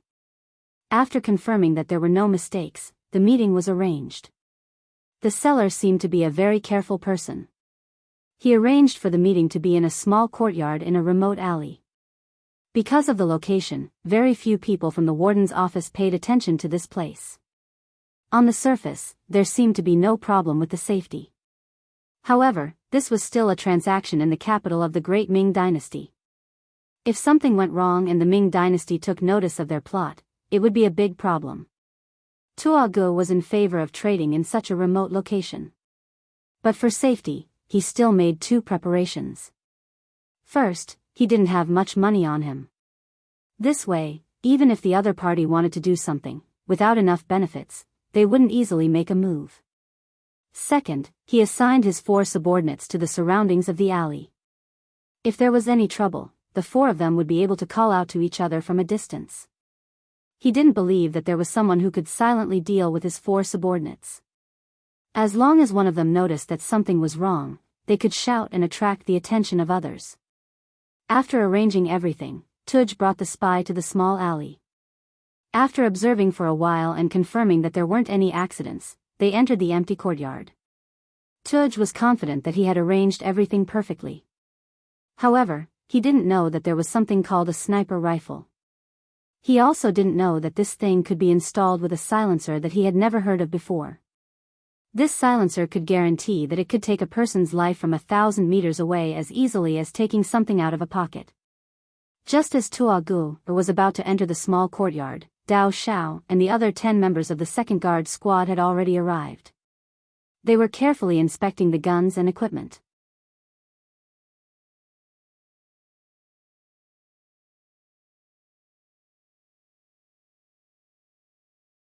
Chapter 130. The so-called seller was actually someone from the security bureau in disguise. Their purpose was to frame the Walla's envoy. Offense was the best defense. If you don't want others to keep an eye on you, an excellent way is to make the opponent unable to pay attention to you. If you're already in trouble, how would you have time to keep an eye on others? This was the task Yang Chendong arranged for Tiger's Mane. After receiving the task, he passed it to Yang San and asked him to arrange the details. As a secret organization, Yang San and his men were much more professional than Walla's spies. This was not only because they were better trained, but also because they were rich and well-equipped. With the advantage in all aspects, it was only natural that Tile's spies had always been under the control of the Security Bureau. To lure them out and give them something that could move them was not difficult at all. On the contrary, it was very smooth. What was even more unexpected was the appearance of Tuo Gu. This person had once slandered the 6th young master in front of the Yang family manors gate. Everyone had long wanted to kill this person to vent their anger. However, considering the other party's identity, they did not make a move. This time, he took the initiative to come to them. How could they let him go? Not long after Tuo Gu and the Wallace spy entered the small courtyard, Yang San appeared with another subordinate of the Security Bureau. There was also a carriage with many bags on it. It was impossible to see the appearance of the bags in the dark. However, considering the items to be traded, it was obvious what was in the bags. Under the attention of the 4 Wallace guards, Yang San walked into the small courtyard and saw Tuo Gu, who had arrived first. "You have a lot of potatoes in your hands?" Seeing the person who came at the agreed time and saw that the other party came in a carriage, Tuo Gu was satisfied but still asked cautiously. "Yes." Yang San's face was indifferent, like an emotionless humanoid machine. Since the person in front of him dared to look down on the 6th young master, it would not be an exaggeration to cut him into pieces. However, considering that Dao Xiao and the others still needed some time to complete their task, he forcefully suppressed the thought of attacking and continued to deal with Tuo Gu. Yang San's attitude was so cold that Tuo Gu felt a trace of displeasure from the bottom of his heart. However, considering that he was not here to make friends but to make a deal, he suppressed his dissatisfaction and asked again, "Who are you? Why were there so many potato seeds? As far as I know, this thing hasn't been popularized in the Ming dynasty yet. The seeds of this thing should be very precious. Are you an officer?" Yang San answered Tuj's question unhurriedly. "No." Tugger shook his head. He didn't understand why the other party would ask such a question. Instead, it was the Valle spy who came with him who shook his head bitterly when he heard this. This general's bodyguard captain didn't know anything about the secret battlefront at all. How could he ask about the other party's background? It was impossible for the other party to tell him. As expected, Yang Sen used a gaze filled with disdain to look at Tuo Gu and said, "Since you aren't an official, why are you asking me these questions? You really are an idiot." Tuo Gu suddenly realized that he had said something wrong. However, the other party directly called him an idiot and angered him. He glared and said with a fierce expression, "You dare to scold me?" Just as Tuo Gu was about to flip out, the Security Bureau agent who had been tidying up the carriage walked into the small courtyard. According to the previous agreement, once this person entered the courtyard, it meant that the Walla agents guarding outside had all been eliminated. A strange smile flashed across Yang San's face. So what if I scold you? I still want to kill you. After saying this, a small crossbow appeared in Yang San's hand. At this moment, he was aiming it at the angry Tuo Gur who was about to draw his sword. Let's talk nicely. Let's talk nicely. Seeing Yang San take out a weapon, the Walla agent felt that the atmosphere wasn't right. He immediately tried to ease the atmosphere with a smile. How could Yang San, who already had the intention to kill, stop his killing intent because of these words? A cold smile flashed across his face. Let's talk nicely. However, it's too late to say anything now. From the moment you entered this small courtyard, you were already destined to be dead. At the same time as his voice fell, his right index finger moved and pulled the trigger on the crossbow. Under the force of the spring mechanism, an arrow flew through the air and shot into Tuo Gur's chest. At the same time, outside the small courtyard, 4 hidden snipers simultaneously fired their bullets into the head of Tuo Gur's subordinate, who was completely unaware of the impending death. Among them, 3 bullets hit the middle of his eyebrows, while 1 missed and only hit the forehead. However, the powerful lethality still took his life in the first instant. The pitiful Tuo Gur still maintained his posture of drawing his sword. He had an overbearing appearance as if he wanted to take the lead. He didn't know that the people he had arranged outside had all been wiped out. Furthermore, when he thought about how the other party attacked without the slightest hesitation. How was this a trade? It was clear that they were here to kill him. When Yang San made his move, his subordinates also took out the same crossbow and aimed it at the Walla spy. If you want to live, don't shout. Otherwise, you will end up like him. The Walla spy who had been scared silly by the scene in front of him was already stunned. In the end, his mission was just to gather information.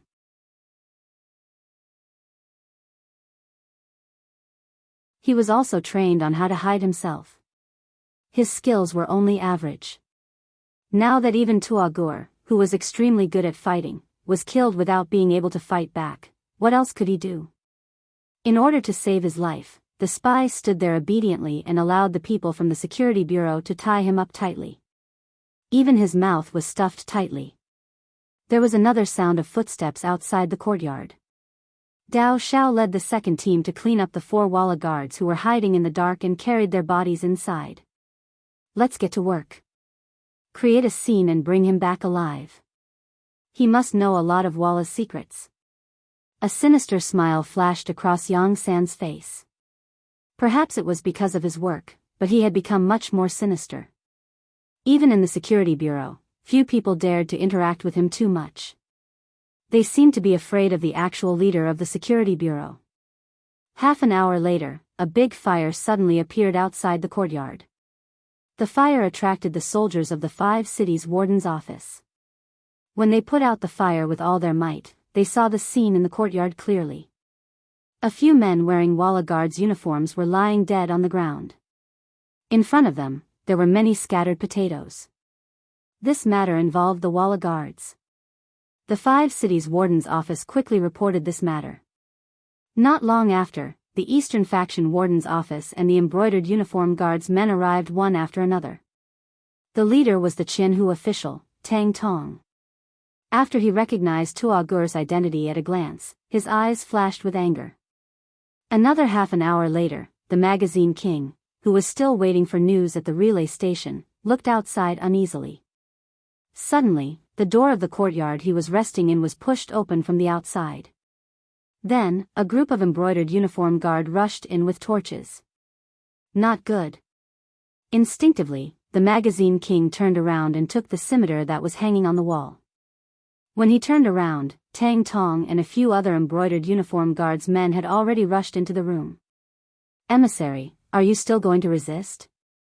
Looking at the magazine king's current appearance, Tang Tong sneered. What are you doing? Since you know that I am an emissary, why are you treating me like this? Aren't you afraid that the Ming dynasty will fall out with the Walla? The magazine king relied on his identity as an emissary to threaten them. I don't know about the matter between the Ming dynasty and the Walla, but now there is evidence that your guard captain has been buying prohibited potatoes everywhere.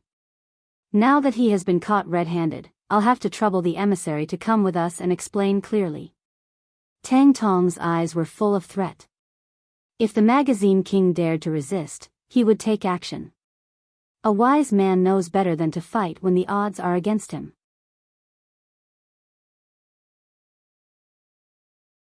Although he knew that Tuagur had messed up the matter, the magazine king still had some confidence when he thought about how he was the emissary of the Walla. Okay, I'll come with you and see what you have to say. The magazine king put away his scimitar, snorted coldly, and strode in front of Tang Tong. Tuagur was killed and the magazine king was arrested.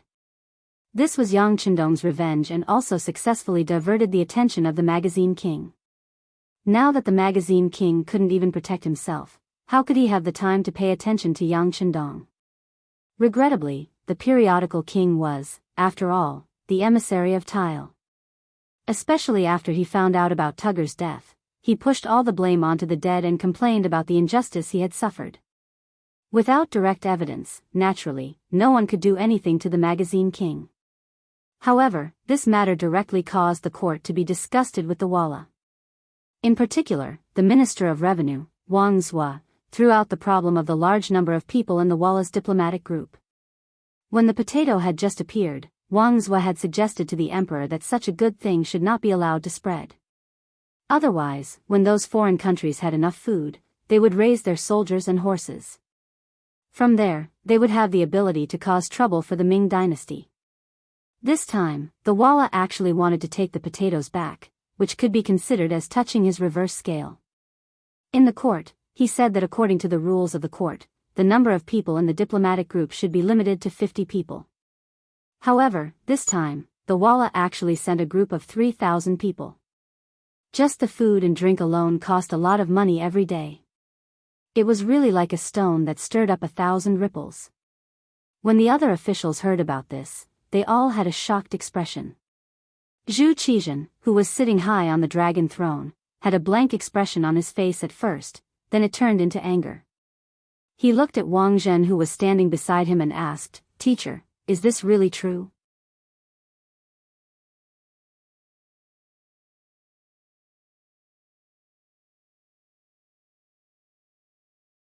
Chapter 131.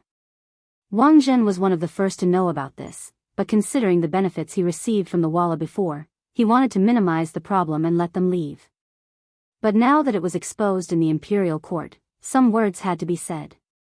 Replying to the emperor, the actual number is only around 2,500 people, 3,000 is a false number. Just as Wang Zhen had said, this time, Vala had indeed sent out 2,500 tributary envoys. In order to receive more rewards, they had falsely reported 3,000 people. It was normal for the Walla to falsely claim rewards.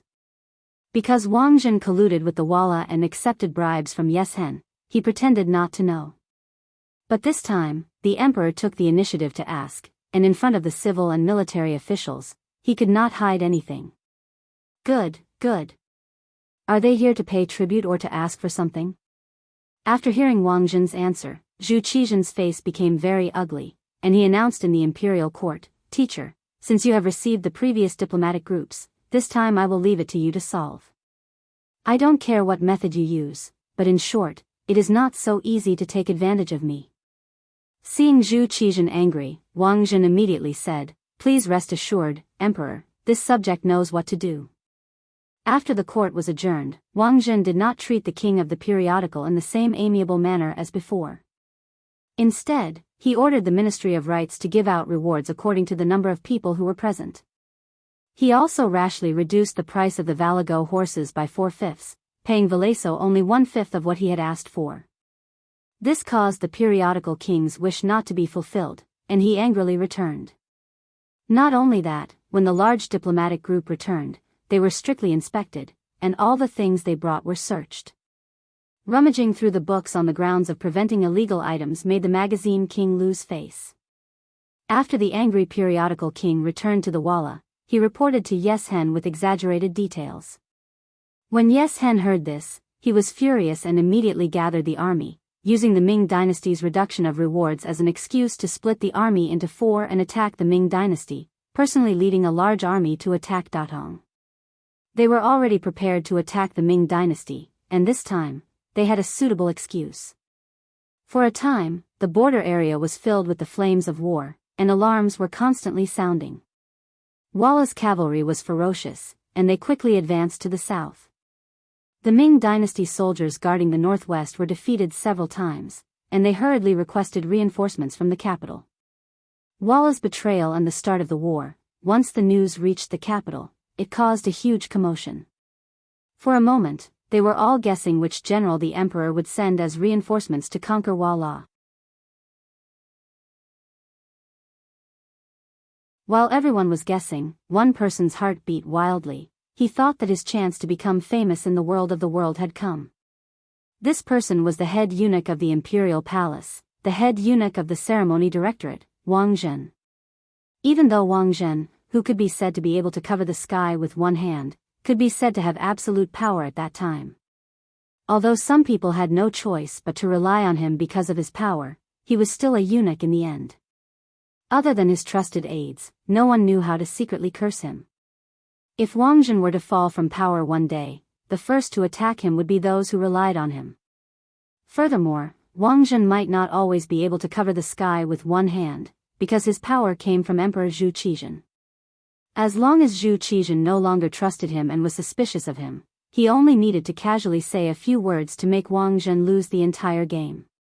No matter how much power he had, he could not jump out of Zhu Qizhen's 5 fingers. This was what Wang Zhen was worried about. If he wanted to become an evergreen tree, he had to truly grasp the Ming dynasty's military power and reach the peak of power. To achieve this, it was far from enough to arrange a few trusted aides. Only by leading the great Ming dynasty's army to victory could he truly establish his prestige in the army. For this reason, he decided to urge Zhu Qizhen to personally lead the northern expedition to Walla. If he succeeded, as the leader, he would naturally have great merits. At that time, he would have many opportunities to touch the military power. Once this desire appeared in his heart, he had a feeling that he could not retreat. His whole body felt as if it was on fire, making him unable to sit still for a moment. Where is His Majesty now? Wang Zhen's heart was in turmoil. He really wanted to ask Zhu Qizhen to go to war, so he asked a little eunuch beside him. Replying to eunuch Wang, His Majesty is resting with the Empress. Good, let's go see His Majesty. Wang Zhen stood up, tidied up his sleeves, and walked straight to the rear palace with firm steps. At this time, Zhu Qizhen was resting in Empress Qian's palace. His complexion was not very good. Vala's violation of the border was somewhat out of his expectations and caught him off guard. When he saw that more and more requests for help were coming in from the border, he decided to leave the Palace of Heavenly Purity and go to the Empress Palace to relax. As for how to deal with this matter and who to send, the important officials would probably come up with a plan. This was one of the benefits of being the emperor. If he ran into problems he didn't want to deal with, he could just toss them to someone else. Empress Qian was extremely virtuous. When she saw that Zhu Qizhen's mood wasn't too good, she had all the maids and eunuchs leave the palace. She was the only one accompanying the emperor to rest in his chambers. She even suggested that if the emperor was too bored, he should take a trip to the immortal abode to relax. Zhu Qizhen was somewhat moved by the empress' suggestion. The immortal abode had been open for more than half a year now, and there was always an endless supply of delicious food and fun things to do inside. When he heard people talk about it in the past, he would always look forward to it. However, because he was the emperor, leaving the palace would cause too much of a ruckus. That was why he had always suppressed this thought. Now that the empress was so supportive of him, he was truly moved. Empress Qian was worried about Zhu Qizhen's health after seeing how distressed he was, so she made this suggestion. When she saw that the emperor was actually moved, she smiled sweetly. If your majesty wishes to go, you can disguise yourself as a commoner. However, you must bring more people with you. Your safety is still very important. Yes, the empress is absolutely right. How about this? We will immediately call General Fan Zhong over and have him arrange for more people to protect us. Zhu Qizhen couldn't wait any longer. There was a trace of urgency in his voice. The emperor issued a decree, and General Fan Zhong quickly brought over 100 Huban soldiers to prepare for the emperor's departure. It was at this time that Wang Zhen arrived. He was dressed in official robes. Only the eunuchs who served the emperor were allowed to wear such clothing. As soon as Wang Zhen arrived, Zhu Qizhen happily said, "Teacher, immediately change into a set of casual clothes and accompany us to the immortal abode. Let's see what new delicacies they have." Originally, Wang Zhen had been thinking about how to broach the subject of his personal expedition with Zhu Qizhen. Now that the emperor wanted to go to the immortal abode, it was absolutely quiet, and there were even private rooms there. It was much more convenient to discuss matters.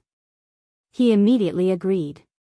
As he went to change his clothes, he also arranged for someone to notify the last-ranked eunuch, Mao Mu, and have him notify Yang Qindong as soon as possible so that he could make the necessary arrangements. Yang Village. Ling Feng from Crimson City had arrived.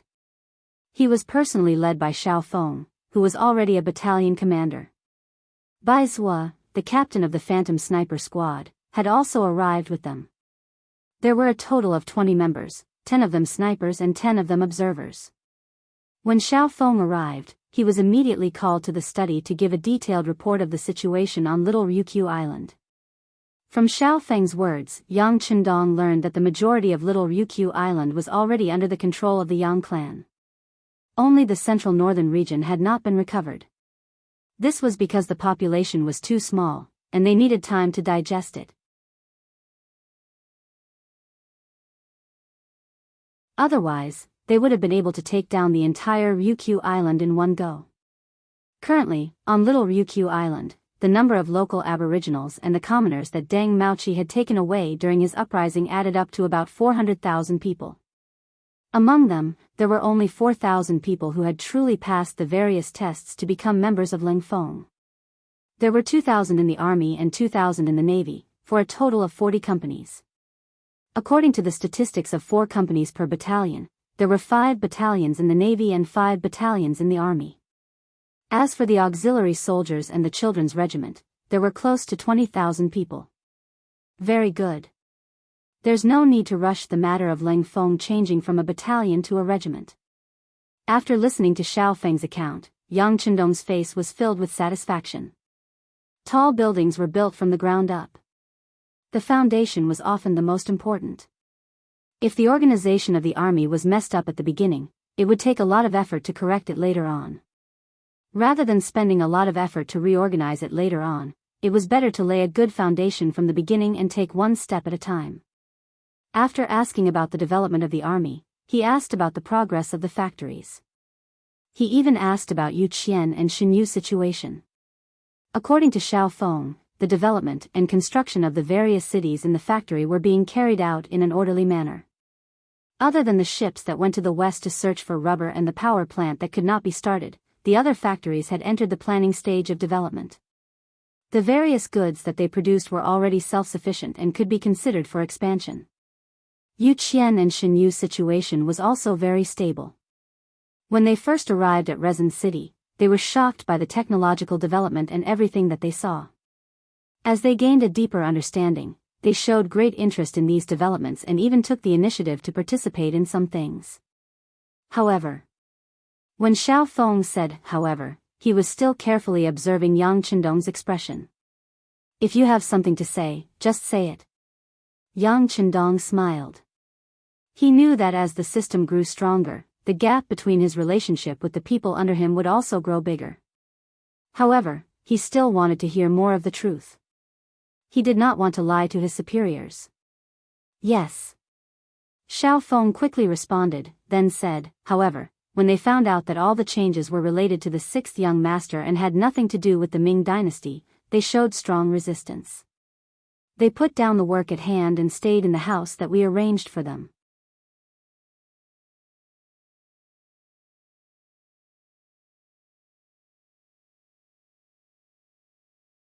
Chapter 132. Yu Qian and Xinyu were officials of the Great Ming dynasty. One was a self-proclaimed Wen Tianxiang, while the other was an imperial censor. They were both people with integrity. Yang Qindong had long thought that the other party would not accept the changes in Crimson City so easily, especially since it was not under the management of the great Ming dynasty. There would be resistance and incomprehension, but these two people were people who valued the country more than the king. As long as they saw that the ones benefiting were the common people, their thoughts would eventually change. It was just a matter of how long it would take. Yang Qindong firmly believed that time could change a person. Oh. They've been staying in the room all this time? Yang Qindong's smile was written all over his face. He was not surprised by the two people's uncooperative attitude. Yes and no. At first, they stayed in the room, but the sixth young master also knew that even in the room, the facilities inside were completely different from the Ming dynasty. In addition, after their relatives were safely sent back, they began to appear on the streets again. At first, they did not speak much, but when I received the order to come to the capital, they had already made friends with many of the common people in the city. It could be seen that the smiles on their faces were getting more and more. This is a good phenomenon. When he heard this, Yang Qindong was already certain that these two people would definitely be used by him. The only difference was the length of time. Everything caused by little Liuli was developing steadily. This was where Yang Qindong's confidence came from. There was no need to talk about advancing. If there were any accidents, he would have a place to retreat. So, what did he not dare to do? Next, he had to consider how to make a good Wallace offense.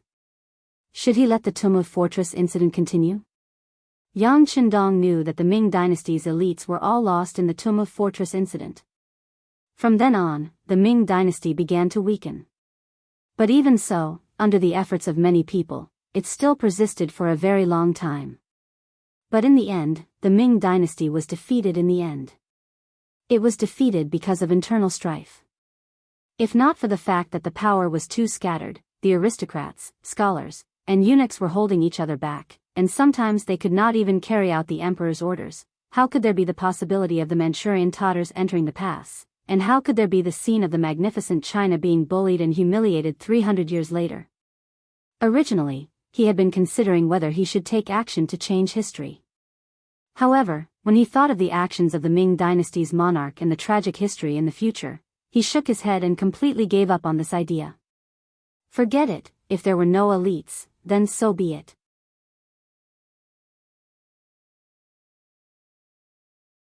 The deaths of a few people in exchange for a happy life for more people. Especially since China was able to stand at the top of the world, it was appropriate no matter how one looked at it. Young Master, Eunuch Mao sent word that Eunuch Wangjin sent word that His Majesty is going to the immortal abode.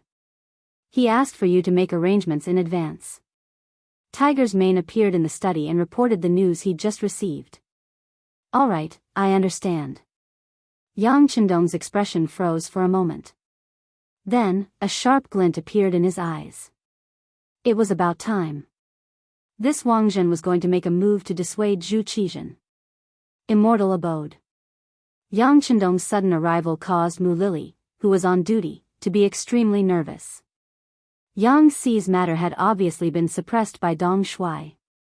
Now, every time she returned to the Yang clan manor, she could see Yang Xi. The two of them were gradually warming up. They were just waiting for the right opportunity to get married. All of this was thanks to Yang Qindong. When she saw Dong Shuai enter the immortal abode, Mu Lily hurried over to greet him. She said respectfully, "Sixth young master, why have you come?" "I need to receive an important guest." "How about this? Immediately prepare the best private room and arrange for some quick-witted and nimble attendants to serve him." Yang Qindong nodded at Mu Lily with a smile. Then, he turned to Tiger's Mane and gave him a light nod, indicating for him to check the surroundings. Regardless of whether or not the emperor would bring guards with him, if something really did happen, he would still be in a lot of trouble. Tiger's Mane led Mu Lily up to the third floor with a group of people. They entered the private room and carefully inspected it. After confirming that there were no problems, they went downstairs.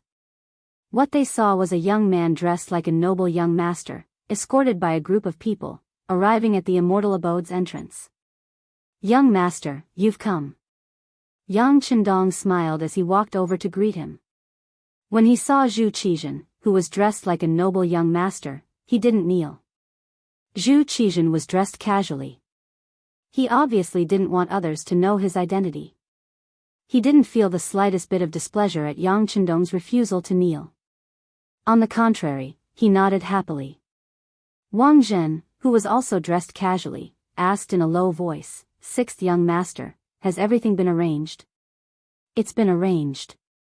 The best private room on the 3rd floor. Please." Yang Qindong nodded lightly, indicating that everything was ready. He turned around and led the way up the stairs to the 3rd floor. In order to protect the privacy of their guests, the immortal abode had even covered the 2 sides of the stairs with red cloth. This way, only the owner would know who the guests were, and no one else would know. This was exactly what Zhu Qizhen wanted, and he boldly made his way to the 3rd floor. In the private room, Zhu Qizhen sat on the east side, while Wang Zhen carefully waited on him. Yang Qindong left after asking what the emperor wanted to eat and what songs and dances he wanted to perform on the 1st floor. With his current status, it wasn't appropriate for him to appear in this kind of setting. If he insisted on appearing, the difference in status would only make him feel awkward. Now that there was no one else in the private room, Wang Zhen took the opportunity to voice his opinion, urging Zhu Qizhen to personally lead the troops.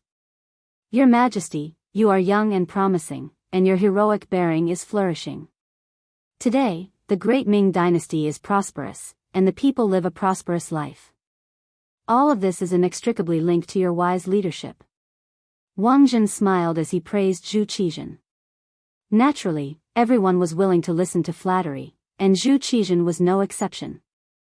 Even though he heard nothing but flattery every day, it didn't stop him from continuing to listen. "Teacher, our country's stability is due to the efforts of my subjects, as well as your contributions." Zhu Qizhen drank the fine wine and ate the piping hot delicacies that had just been served. Through the transparent glass, he watched the lively singing and dancing on the 1st floor. He watched the singers wearing the miniskirts that Yang Qindong had suggested, singing and dancing.